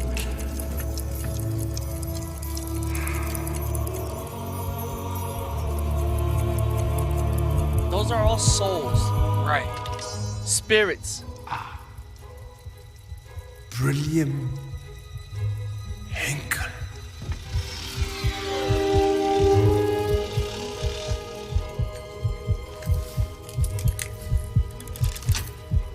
Brilliant Henkel. Your time is up. That's Damn. it. Yeah. That's it right there. That's it. Golly. Oh, He said, snap. who has ticked their last talk?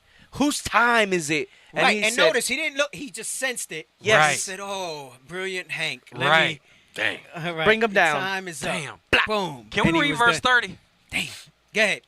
Verse 30. This is the book of St. Matthew, chapter 10, verse Well, 30. read 29 again. 29. Because after the clip we just saw. Okay, then you go I'll straight praise into it. 30. Go ahead, Right. come on. Are not two sparrows sold for a farthing? And one of them shall not fall on the ground without your Father? But the very hairs of your head are all numbered. Damn. Right. That's perfect with James now as we go into that. He says the very hairs of your head are all numbered. By who? By the Lord. Right? It was all predetermined from the beginning. Right?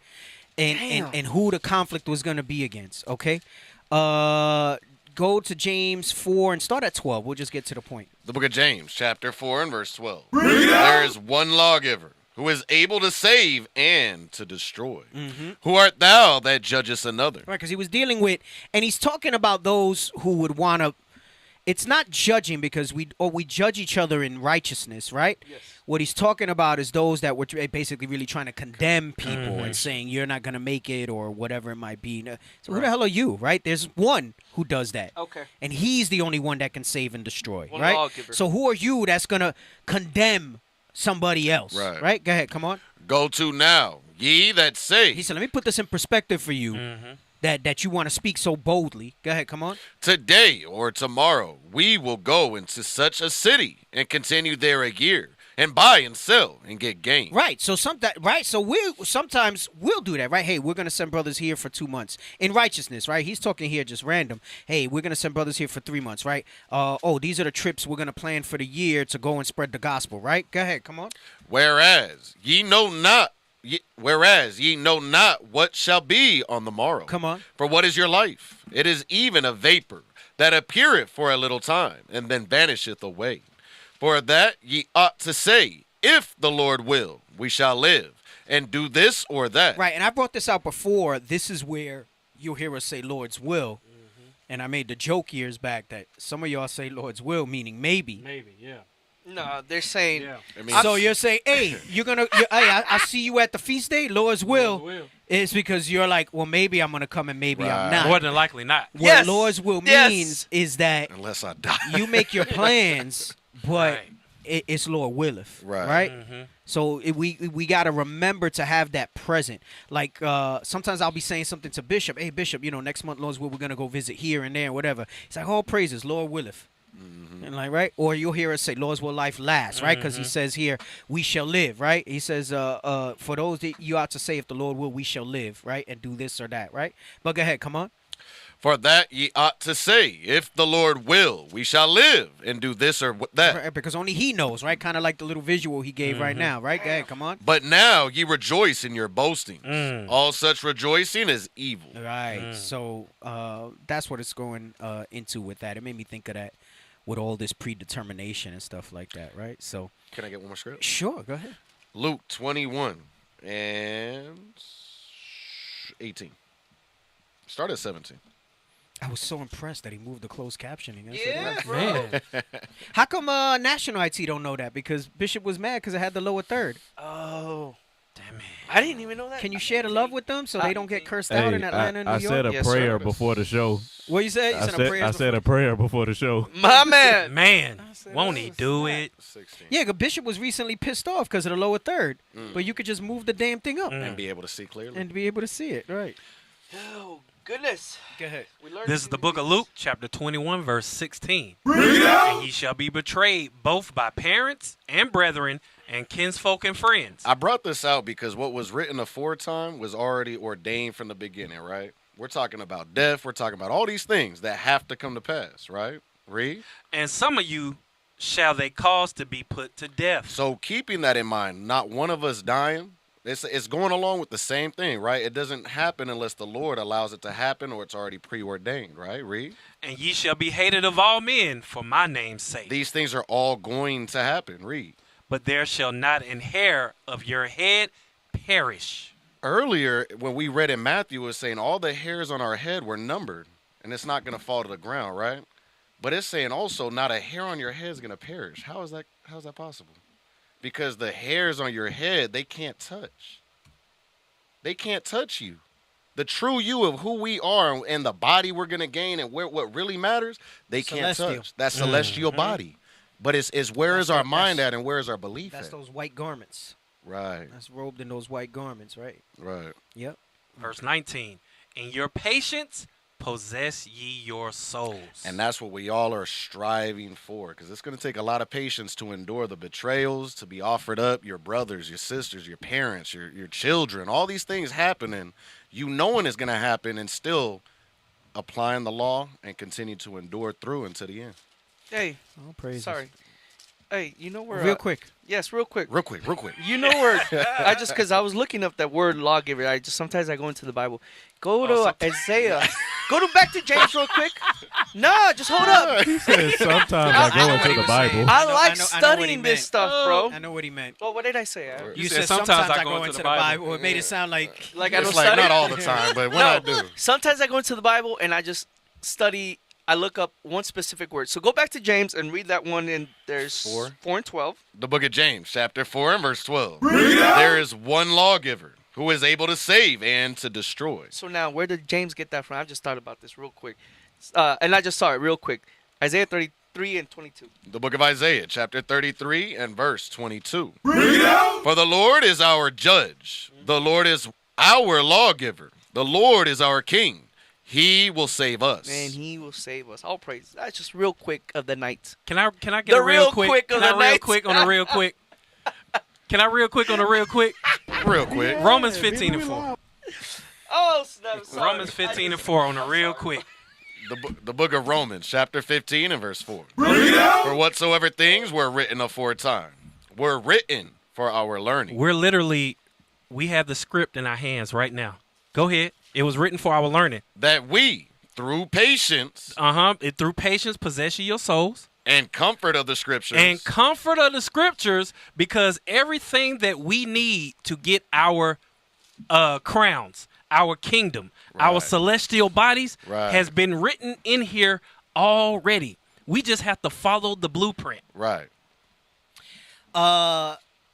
When the Bible says vengeance belongs to God, is it men that will carry it out or mortal men? Guess Psalms 149? Yes, sir.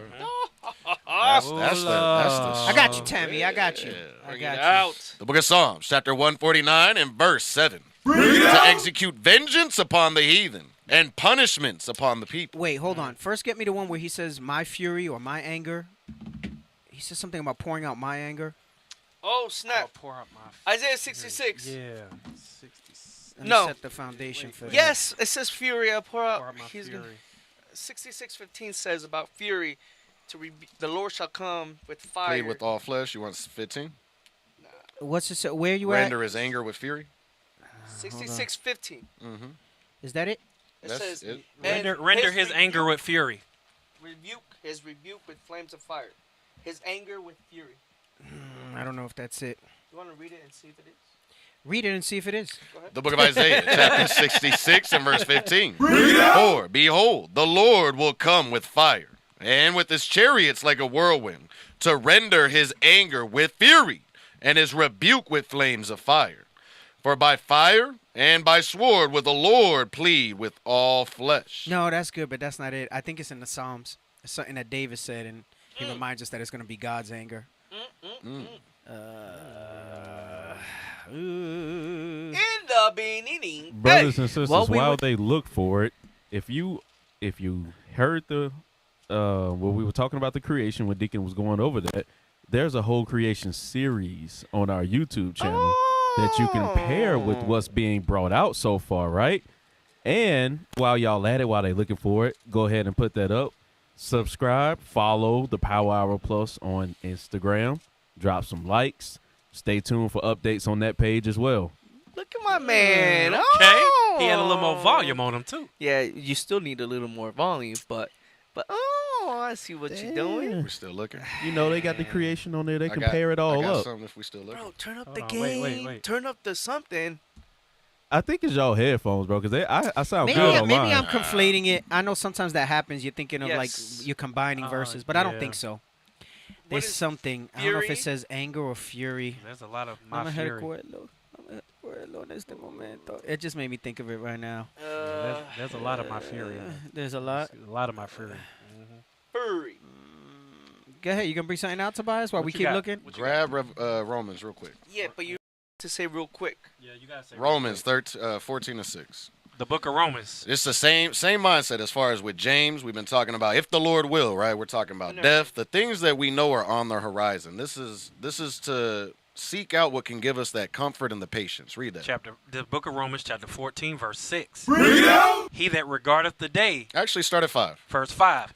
One man esteemeth one day above another. One man esteems a day above the other, right? But we need to really be in the right mindset that every day is a gift to be here and to have an opportunity to lay up treasures in heaven. Read. Another esteemeth every day alike. There's another man that esteems every day alike. It's given to him of the Lord. Read. Let every man be fully persuaded in his own mind. It's up to each of us to be fully persuaded in our own minds. We've had leadership, teachers, great ministers to help persuade us to keep the commandments and endure, but we, at the end of the day, have to be fully persuaded like Abraham was in our own mind. Read. He that regardeth the day, regardeth it unto the Lord. Read. And he that regardeth not the day to the Lord, he doth not regard it. Both men, it's all to the Lord. If you regard that day or you don't regard that day, it's all still to the Lord. Read. He that eateth, eateth to the Lord, for he is given God thanks. Read. And he that eateth not to the Lord, he eateth not, and giveth God thanks. Both men, it's still coming from God. Read. For none of us liveth to himself. Nobody lives to themselves. Read. And no one man dieth to himself. And no man dies to himself. Read. For whether we live unto the Lord. So if we do live through the times that are coming, through what's happening, through what was already written before the Bible even started in Genesis, we've been talking about how all this was preordained before we were formed in the belly, right?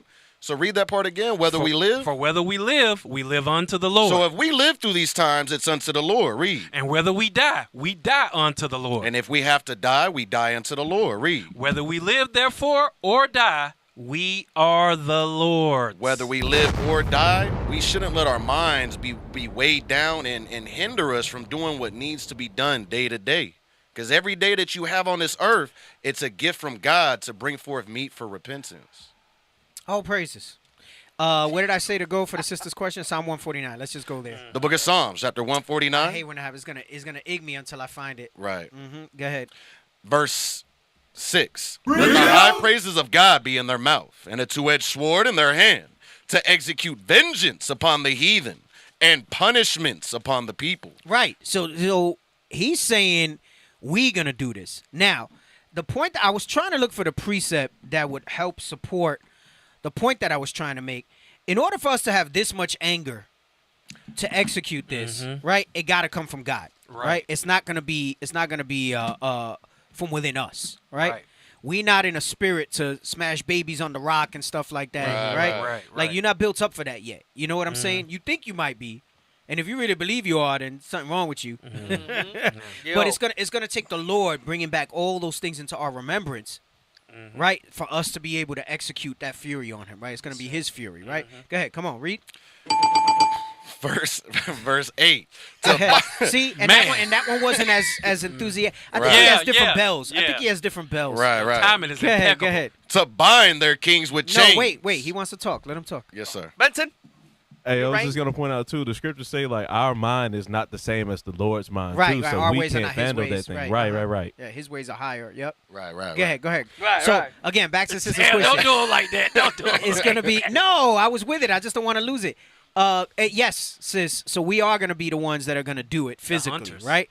Go ahead. And it's going to be an honor for us, as we're reading here in Psalm 149. Go ahead, come on. The book of Psalms, chapter 149 and verse 7. To execute vengeance upon the heathen and punishments upon the people. 6. Verse 6.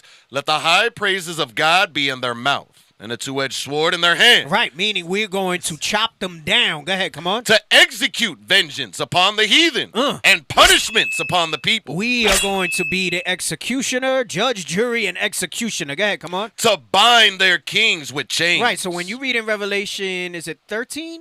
Him who lead, where is it? 13 and 9. 13 and 9. We going to physically do that. Right. We're going to physically get to do that. Verse 5 said the saints. Right. Go ahead. Come on.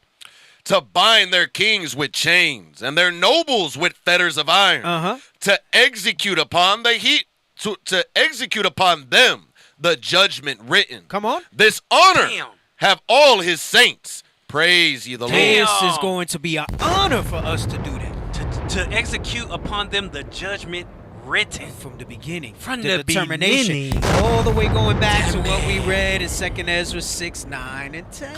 Oh, have mercy! That's what's going to happen. That's what's going. Are your to teeth happen. white? My teeth pretty white right now. Damn. Let's go. All right, baby, we live. Let's go back to what sparked all this. I just wanted to bring. Well, see, where did this come from? I just wanted to bring your attention to stuff that's happening. We were talking about the protest. Well, it started because of the protest, and then it was Smithers.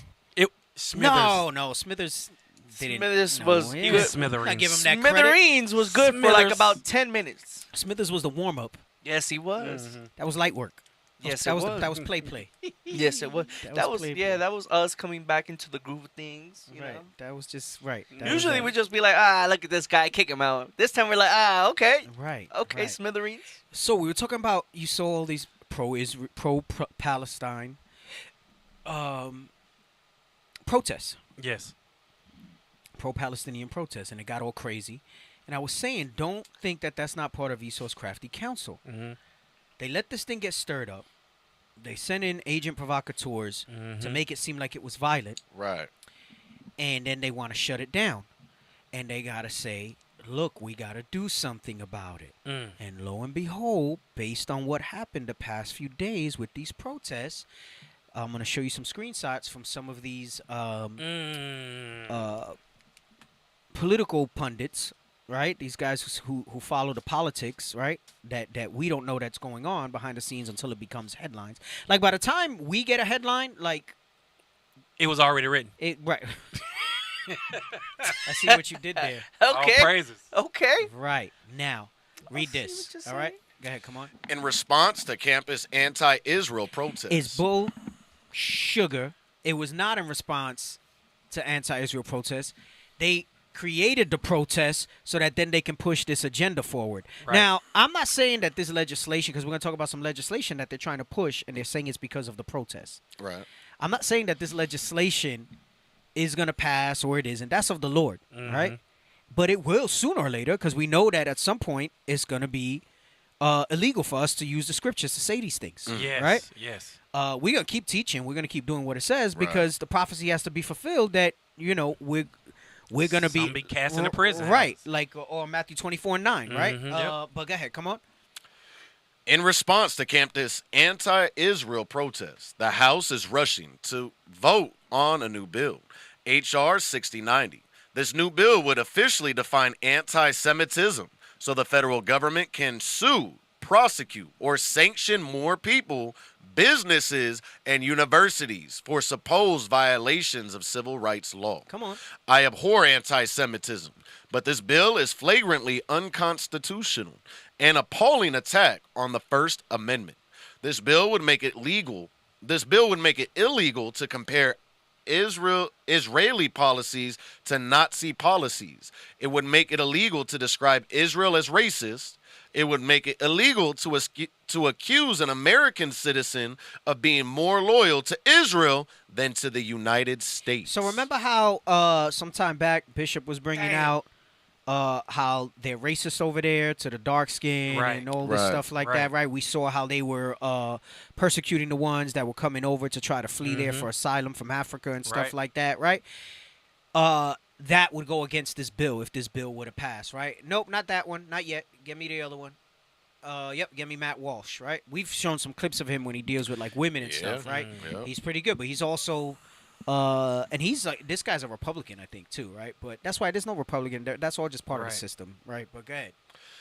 Matt Walsh, the bill is a disgrace, and you should seriously question any Republican who supports it. The legislation would, in fact, label criticism of the Israeli government as anti-Semitic. So even if you criticize their government for what they're doing over there, right? For the genocide that they're committing, it says it would still label it as anti-Semitic. Go ahead, come on. Any notion that Americans should be legally penalized in any way for criticizing any government, even a foreign government, is just pure madness and un-American in the extreme. Right. Now, get me the other ones that I showed you. Come on. These are just little clips. There's a lot of buzz going on about this, right? Go ahead, come on. I zoom in a little bit. Anti-Semitism is wrong, but this legislation is written without regard for the Constitution, common sense, or even the common understanding of the meaning of words. And then they get mad when we say that Jews run the world. Right. We could never get a bill like this to even be considered ever for anything in regards to us. Even one of our countries. Right. Look, shouldn't it be? Shouldn't there be a bill against the way they treat Mexicans? Man. Yeah, by this Venezuelans. Venezuelans in this country. You would think, right? Aren't they refugees and stuff that's going on? Right. Asylum seekers. Right. We would never get any type of play for that. Go ahead, come on. The gospel itself would meet the definition of anti-Semitism under the terms of this bill. Yes, it would. The Bible itself would meet the terms of anti-Semitism. That's the purpose. That's the point. Right. Go ahead, come on. The bill says the definition of anti-Semitism includes contemporary examples of anti-Semitism identified by the International Holocaust Remembrance Alliance, IHRA. One of those examples includes claims of Jews killing Jesus. The Bible said that. They sent him up to be executed. So that means you wouldn't be able to teach that or speak about that. Go ahead, come on. Now, we know that it's not the Jews they think. Right. Right? Right. But he's making a point that the Bible would fall under that. Right? Right. Go ahead, come on. The Bible is clear. There is no myth or controversy on this. Therefore, I will not support this bill. I don't know who exactly it was. The first two I found, this one Deacon Isaac had posted earlier. But let's read some of the highlights if you could zoom in on the HR 6090. I don't know if you can. Yeah, it should be good. You got good eye, Ruben? Yeah. Go ahead. All right. HR 6090 to provide for the consideration of a definition of anti-Semitism. For the enforcement of federal anti-discrimination laws concerning education programs or activities and for other programs. I'm going to skip we don't that. need the highlights, Yes. Includes the contemporary examples of anti-Semitism identified in the IHRA definition. The International Holocaust Remembrance Alliance, another organization that they have to advocate for their agenda, right?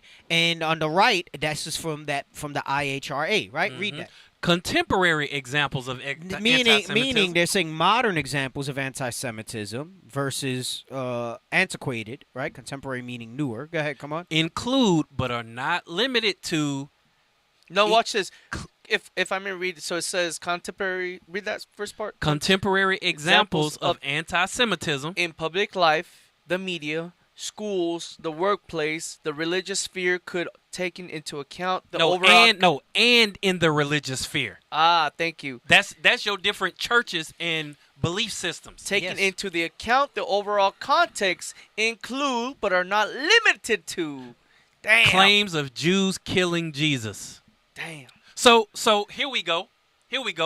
In the religious sphere, you got some plants in here, or in any Christian church or Hindu, whatever, and somebody saying something about that goes against this anti-Semitism bill. So now they got somebody in here reporting. They get your place shut down and they get people locked up. This is why we got to be circumspect with those. That's why Jude says what it says, right? Damn. About those spots in your feast, clouds without water. Those are going to be the ones that are going to be easily identified and targeted when this stuff starts to happen. Right. Should a bill like this or this particular one pass, you're going to see seats in the congregations empty. You are going to see brothers and sisters, because it's said in the workplace too. That means they would have to fire you because it's federal law. Right. They would have to fire you. Damn. Can we get this real quick? Psalms 94. Let's see who's going to still go out and teach this guy. So sometimes you think it's going to be, all right, we're going to cut your throat if you don't profess Christ. They might just cut your livelihood. Damn. And you're going to see who's going to still continue to go out. You know, we got all the flyer missions. Yeah, let's go to the Blitz. Yeah. Right. But if you know of a certainty that when you go to that Blitz, you're going to get locked up, prosecuted, all of that. Let's see how many brothers actually going to go do that. And it don't mean a slap on the wrist. Right. Like it might be now for some sort of provocation. It would be serious time and considerations that would happen. Mm-hmm. Let's see how many of these brothers and sisters that sit in the body would want to be seen here. Right. Should a bill like this or this particular bill pass. Right? Go ahead. Read this first. Okay. Damn. Not clearly defined here. It could mean anything and everything. Go ahead. Come on. Making claims about Jews controlling the government. I just found that one hilarious after reading through legislation that it will make it illegal to criticize them. The entire thing is absurd and unconstitutional, but I just wanted to make clear how dangerous this legislation is. Far more dangerous than any hate speech that Congress is seeking to criminalize. Hey, you know how? Give me the dollar bill. You know how all this stuff that's. Can I get a picture of the dollar bill real quick? You know how Bishop always brings this up, and he says about this dollar bill, and he says above the eagle, you have. Go to the right. You have the star, and it's the, what is it, 6-pointed star?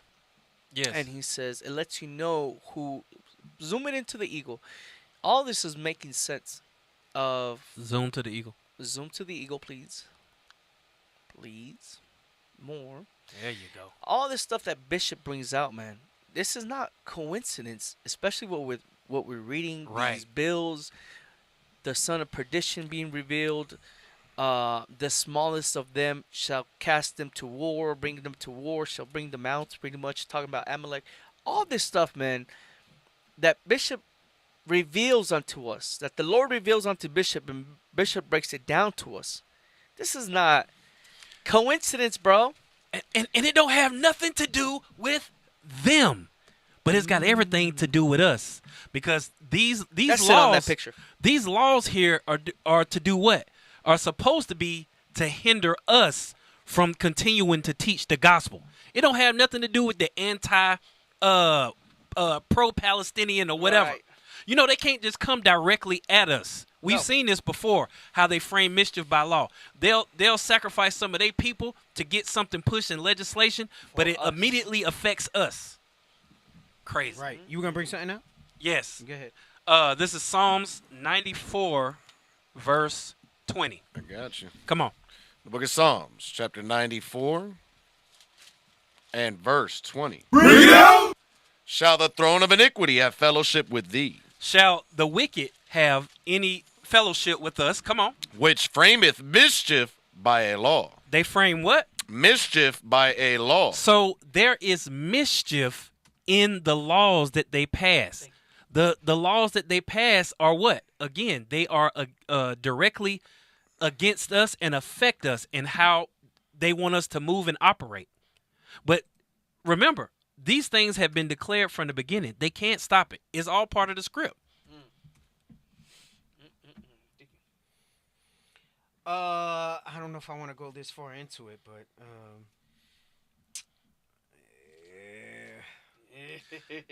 Hey, it also mentions that in Psalms 9 too, where it says like the Lord is known by his judgment, and it talks about the wicked being snared in their own traps. Like you said, they're going to use their own people as a kind of like a fallback, I guess you could say. Right. I'm not gonna go that deep, but I'll give you one. Let's get Zechariah 13 and 13. The book of Zechariah, chapter 13 and verse. There's no 13. 14:13. Sorry. Zechariah 14 and verse 13. It shall come to pass in that day that a great tumult from the Lord shall be among them. Remember, all this stuff we just went over at the beginning about being preordained, predetermined, and all that stuff, right? So it's from the Lord. Go ahead, come on. And they shall lay hold every one on the hand of his neighbor, and his hand shall rise up against the hand of his neighbor. Right, and then get me the one in Matthew where he says when you'll be delivered. 24. The book of St. Matthew, chapter 24 and verse 10. Bring it out! Verse 9. Then shall they deliver you up to be afflicted, and shall kill you. And ye shall be hated of all nations for my name's sake. Right, go ahead, come on. And then shall many be offended, and shall betray one another, and shall hate one another. Right, so what you're going to see is that something like this would be a provocation for that, right? Right. You're going to see people that are going to start selling. They preach Christ. It's not going to take much, right? They preach Christ, right? Or they're going to lean on them. Somebody will be like, no, I wouldn't willingly. But then they're going to be like, well, I know that you used to attend there. I need you to go back and get some information so that we can prosecute and lock them up, right? And see what they're saying that's anti-Semitic under these guidelines, right? And then they'll send those people in to spy out our liberty, right? Because then it takes a new twist because it's what was happening back then, right? People, the Inquisition. It's the same thing, right? Or when Peter denied Christ, it was the same thing. Oh, didn't you worship Christ? Didn't you? And some would come in saying, yes, I believe on Christ. And it was just so that they can get testimony to say, oh, yeah, this guy believes on Christ. I was just here to get that information and do that stuff. Yeah, he believes that, they're the real Jews and this, that, and the other. Yeah, I don't buy into none of that stuff, whatever it might be. And they're going to lean on people. And you're going to see these type of things start. Excuse me, you're going to see these type of things start to happen, all right? Go ahead, jump to verse 12. Verse 12. And because iniquity shall abound, the love of many shall wax cold. Right, that's why he said, damn, but how to love? Same, because all this love, I love you, I love my brother and sister, I love all that. Now you can see if you really got the Christ-like spirit. Remember, Christ said, no greater love is a man that lay down his life. That part. So that's saying, you know what? Okay, you're going to prosecute me, you prosecute me, but I'm not going in there to spy out anything that they're saying. Yeah. Take me to jail. Throw away the key. Yeah. Take me to do what you're gonna do. You're gonna give me due process, whatever it is. Yep. Do your worst. Do your worst. Right. And you got to be prepared for those things, right? But a lot of times people think it's gonna be like one extreme, to another, and not realize the in between that may happen when that stuff starts happening, right? But go ahead, read on. Verse 14. And this gospel of the kingdom shall be preached in all the world. Verse 13. But he that shall endure unto the end, the same shall be saved. Right, because it's saying you might be one of those that'll get tempted to betray somebody else, or might get the offer to try to sell somebody out under something as simple as the anti-Semitic stuff. Heavy stuff. Heavy times are coming. Why was this up? What were we going into? No, that was done. Hey, Deacon, that also goes into what people be posting on their social media too. Oh yeah, that's going to be another thing too. Push the truth. Yeah, and let me tell you, I remember I saw that when that stupid show came out. It was one season, The Messiah on Netflix. Yeah. But the part the one good thing I got from that was you see how the CIA and the FBI operate and the way they monitor social media. Right. And though they might not be able to hit a switch and shut it down because the companies are privately held, they have people that would influence the information that goes out. Right. They literally have teams on payroll. These are people that work either as agents or are contracted as civilians with them. And I say civilians because it doesn't necessarily have to be exclusively military to be civilians, but they have people that'll be there that their sole job is to influence the flow of information on the internet. And they'll have these supercomputers and these bots and a team of people that can go in there and say, oh, these people putting out this narrative, let's put out information, right? And you'll see things like that. And then, so it's not always by legislation is what I'm saying. We focus so much on the way they frame mischief by a law, like the scriptures teaches us, all right? But we forget that they also do behind-the-scenes stuff where they'll just go in and, under a profile, whatever it is, and they'll either incite or try to die down certain information, right. And who knows, with a federal law like this, they might be able to subpoena these social medias, the Facebook, the Instagrams, to get this information, and they have mountains of data of the type of stuff you're watching. This is how, in a way, it's so great because they're always putting content in front of you that keeps you glued, right, with those reels and stuff like that, but they do that based on what you watch. So they have a file on each user and each profile, and they know what to present to you. The last season of Homeland from Showtime, the main plot of that season was about these farms, these big, huge buildings, these big data farms, and all they do, they had hundreds of people in there mining social media data to influence elections, to get people set up to be killed, like all type of stuff. And check this out. And now with AI, right, everybody's all up on AI, and, some brothers like to use it for whatever, and it's in its infancy. AI is basically like Google on steroids. Basically, it's like an aggregator of all the world's knowledge, and that's where it gets this information from. It goes back to that Ex Machina clip where he says, how people think. Can we look up that clip? I love that clip. Makes me want to go back and watch that movie. Man, that movie is cold. I saw it years ago. Now that I've kind of grown in the spirit a little bit, I would like to go back and see what else I unearthed from that.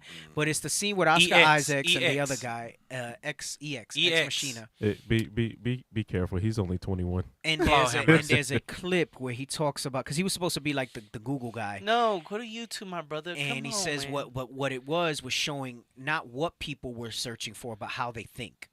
No. And they could. Yes, that's fine. They could essentially, with a law like this, put something together like that, right? Is that it? Where he's in the kitchen? He's about to walk into right there. Yeah, I think that's it. Right, I think that's it. Around there. It's a short clip. We could watch it. Oh, I said it was the kitchen. It was his lab. Right. Yes. Let's play it. Let's see if they turn it up. Then raise it up. Pause it, and then give me the captions, man. Do the thing with the captions, man. Come on, man.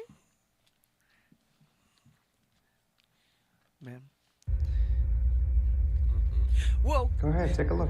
Raise it.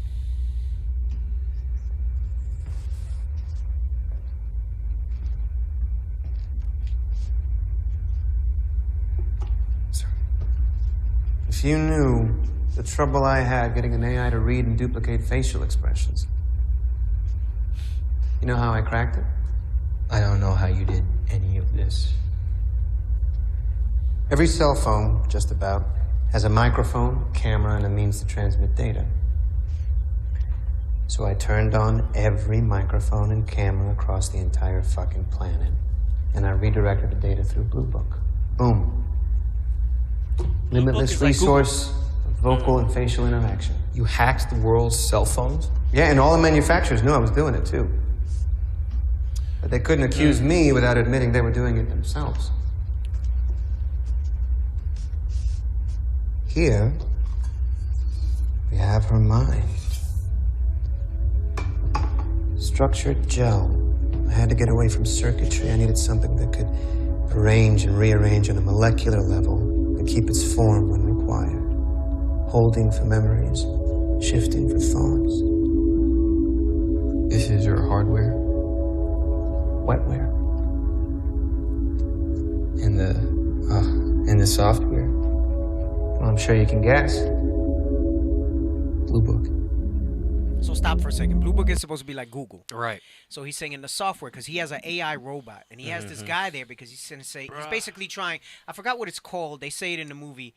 Some Edomite scientists came up with a theory of if the AI can fool you, then it's good. It's done its job. Right. It's done its job. Like if it can make you have feelings for it. Right. Yes. Right? Like a person. Like if you start to think it's alive. Right. But because that's going to be the next thing that you see. But what they're saying is that if you get to a point where you start to develop affinity for the AI, then it's basically on the level of like a human brain. It's done its job to fool you, right? And he's saying that he used Google, right? He calls it Blue Book, to create the AI, because I was thinking about the AI and how they be able to data mine all the information beyond even what we can possibly imagine, right? Go ahead, come on. There's the weird thing about search engines. It's like striking oil in a world that hadn't invented internal combustion. Too much raw material. Right. So, bam, that's a... He said people didn't understand what they had with search engines. Right. He compared it to striking oil in a world where you don't need oil. Right. So you struck oil. What value did it have if oil wasn't in you? No, oil now is precious, right? Runs the world. But if you struck oil before the car was made, what do you do with it? It was like, oh, I got this freaking sludge on my land. Right. What the hell is this? Right? But now it's gold. They call it black gold. Black gold, yeah. Right? Go ahead, come on. Nobody knew what to do with it. You see, my competitors, they were fixated on sucking it up and monetizing via shopping and social media. They thought that search engines were a map of what people were thinking, but actually they were a map of how people were thinking. Right. So he says they thought it was a map of what people were thinking, but it's a map of how people were thinking. That goes into Minority Report territory.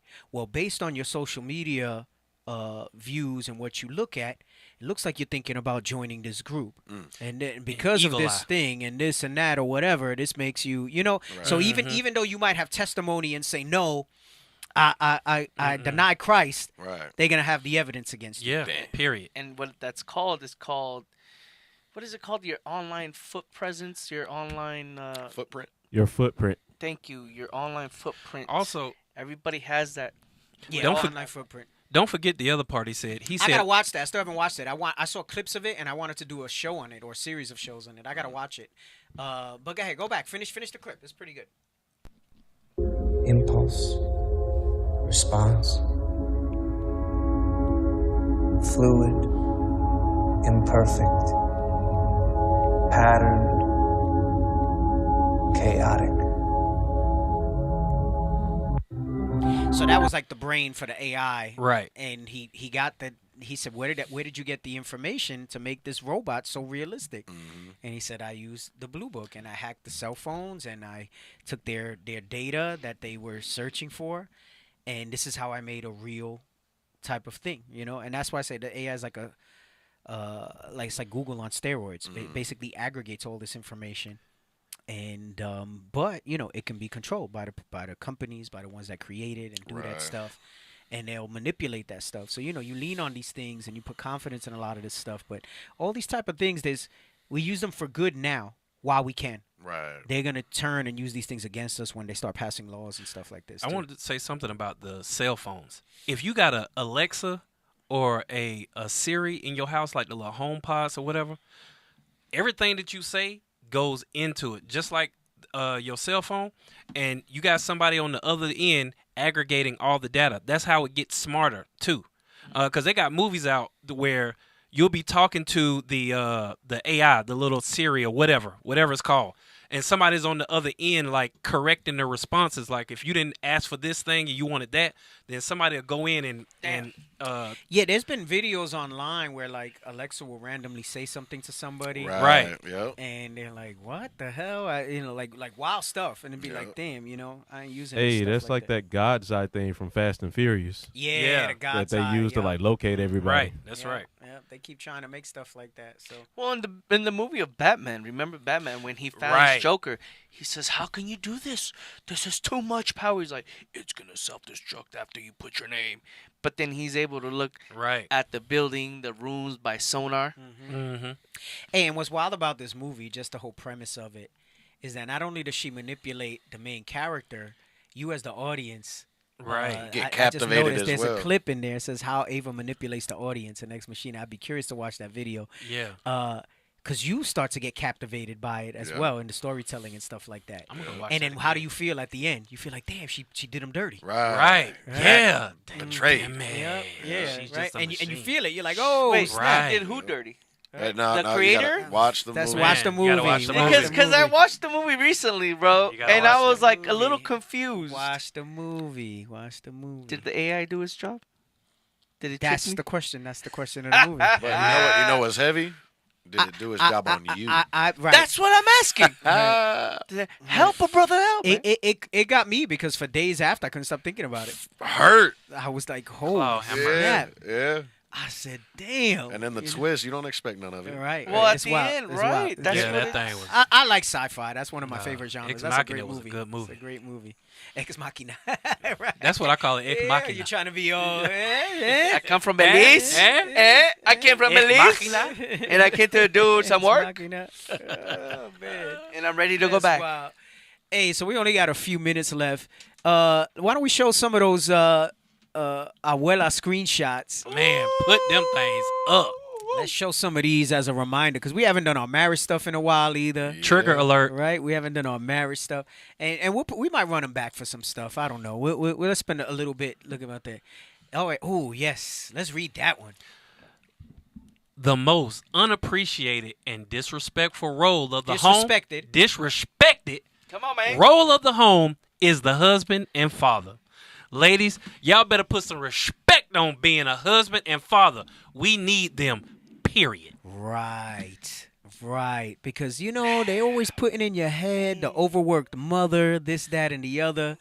I carried the baby 9 I'm months. going to tell you something. The most unappreciated and disrespected role of the home is the husband and father. Straight up. And that's straight up because of that feminist movement, because of everything, the way the world has that constructed.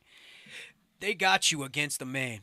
And because the man is not there like the way the mother is with the kids and the stuff she does, the weight of what we have to do, and then your understanding in these scriptures and what we represent. I was going to talk about this a little bit and touch on a little bit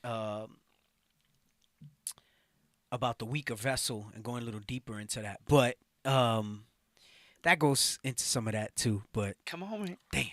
Come on, man. 30 minutes, man. Nope. Come on, man. No, we got less than the 30 hour minutes. plus half. Yeah.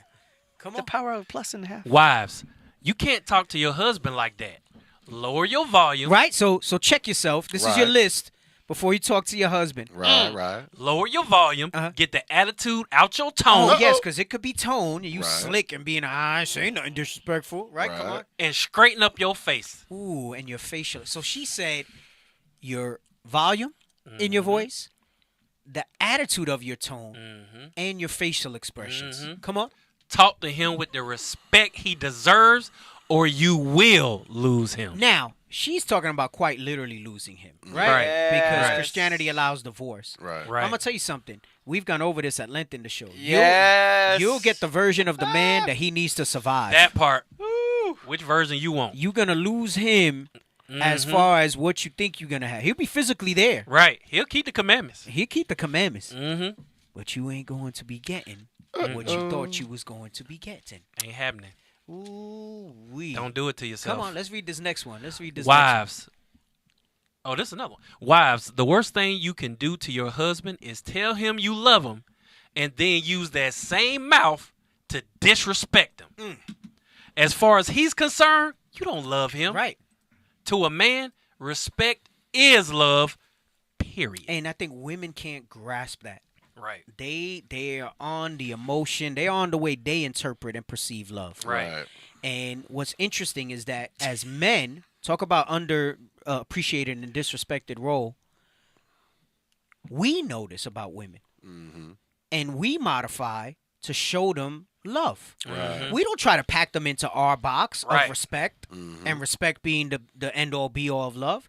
We know that they like the emotion, they like the attention, Yes. they like the consideration, right? We know all the different type of things that move them, right? And I'm talking about in a general sense because then obviously there's individual things that certain women like. And we'll meet them at that level to express our love to them. Right. But when it comes back to us, they think the hugging, they think the basic responsibilities of the house, that because, they're not out there wilding out and I'm talking about women in the truth, Yes. that they're showing us love. If you don't respect, you're not showing us love. Right. All the rest don't mean anything else then. Right. That's right. Starts with the respect. Respect is love to us. And when you show us, because why? We're disrespected everywhere else we go. Man. Right. You wonder why he preferred to be around the brothers sometimes or by himself. Man. Because he don't got to worry about being disrespected. That Right. part. Chilling. Man. Right? Yeah, read that. Wives. Husbands don't invest in a woman he has no authority over. Ooh. Claude, That's what you said. That's the surviving part. You know Right. what? I just got to survive. Yeah, so I ain't Right. going to invest time. I'm going to do the bare minimum. I'm going to keep these commandments. I'm going to do the bare minimum, right? And that's what's going to be. Or a sister that's trying to get somebody. That He's part, not going to yeah. invest in a Bring it woman he out. has no authority over. Right. And it is an investment. Right. Facts. It is an investment. This The is law is on their side. The woman bug out, want to leave the truth. She take you to court. Mhm. She get Alimony. at least half. Man. Right. And sometimes they get more. Mm-hmm. Like if you factor kids and child support and other stuff and alimony, like you said, sometimes it ain't half. Sometimes it's more. Man, brought you to a piece of bread. So it's not even just the investment of time and stuff like that. It's like, yo, The risk. your life Yeah, be that's a risk done. for Your real. life be done. Right? Go ahead, next. That's the same one. That was the last one. Nah, I thought I had another one. Come on, man. Yeah, you didn't get them all. I had another one. Or maybe I didn't send it.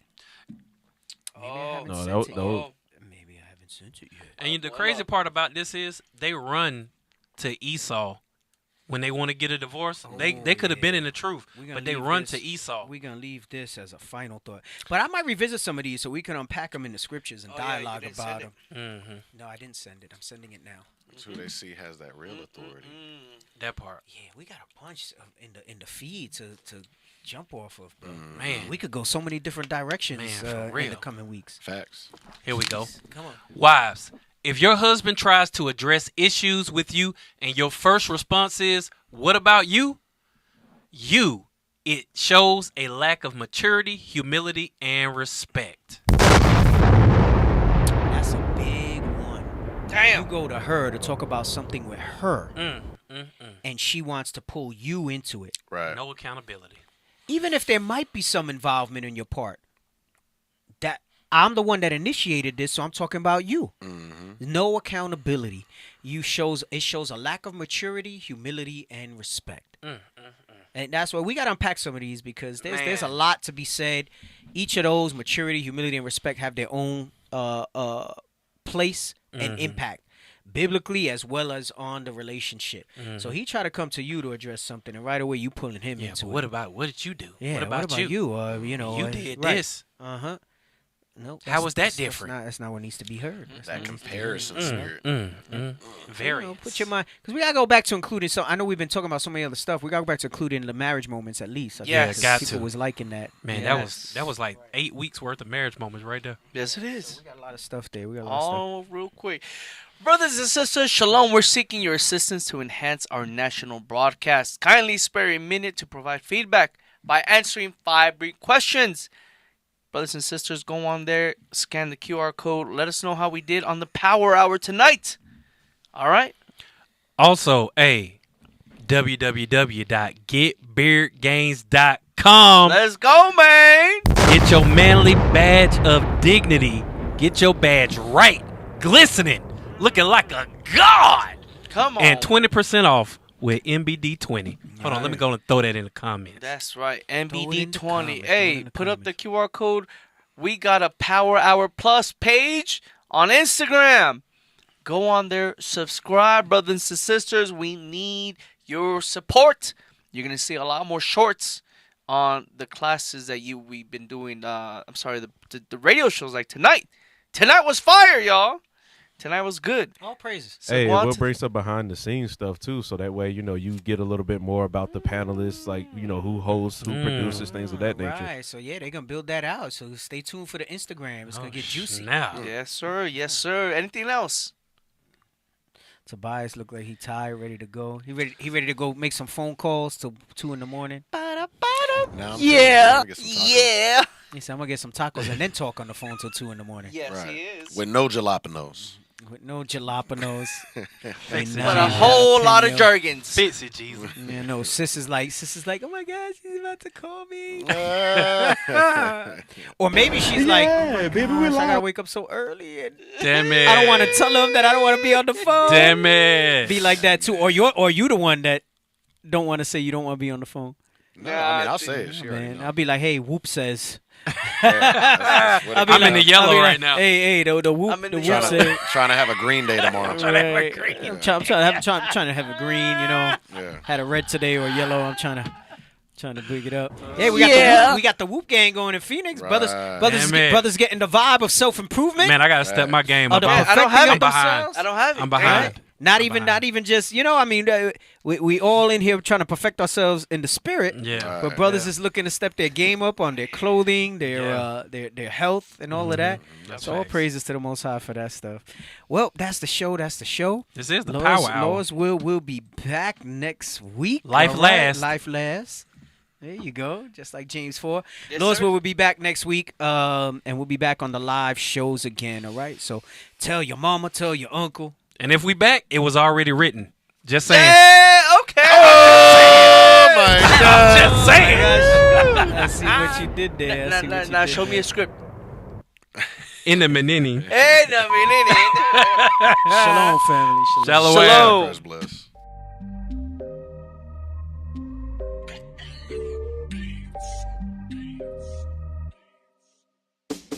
This for the Southern Kingdom, Kwame Yasharala. Hey, one nation, one nation. This for the Northern Kingdom, Viva la Raza. We one nation, one nation. This for the Southern Kingdom, Kwame Yasharala. Hey, one nation, one nation. This for the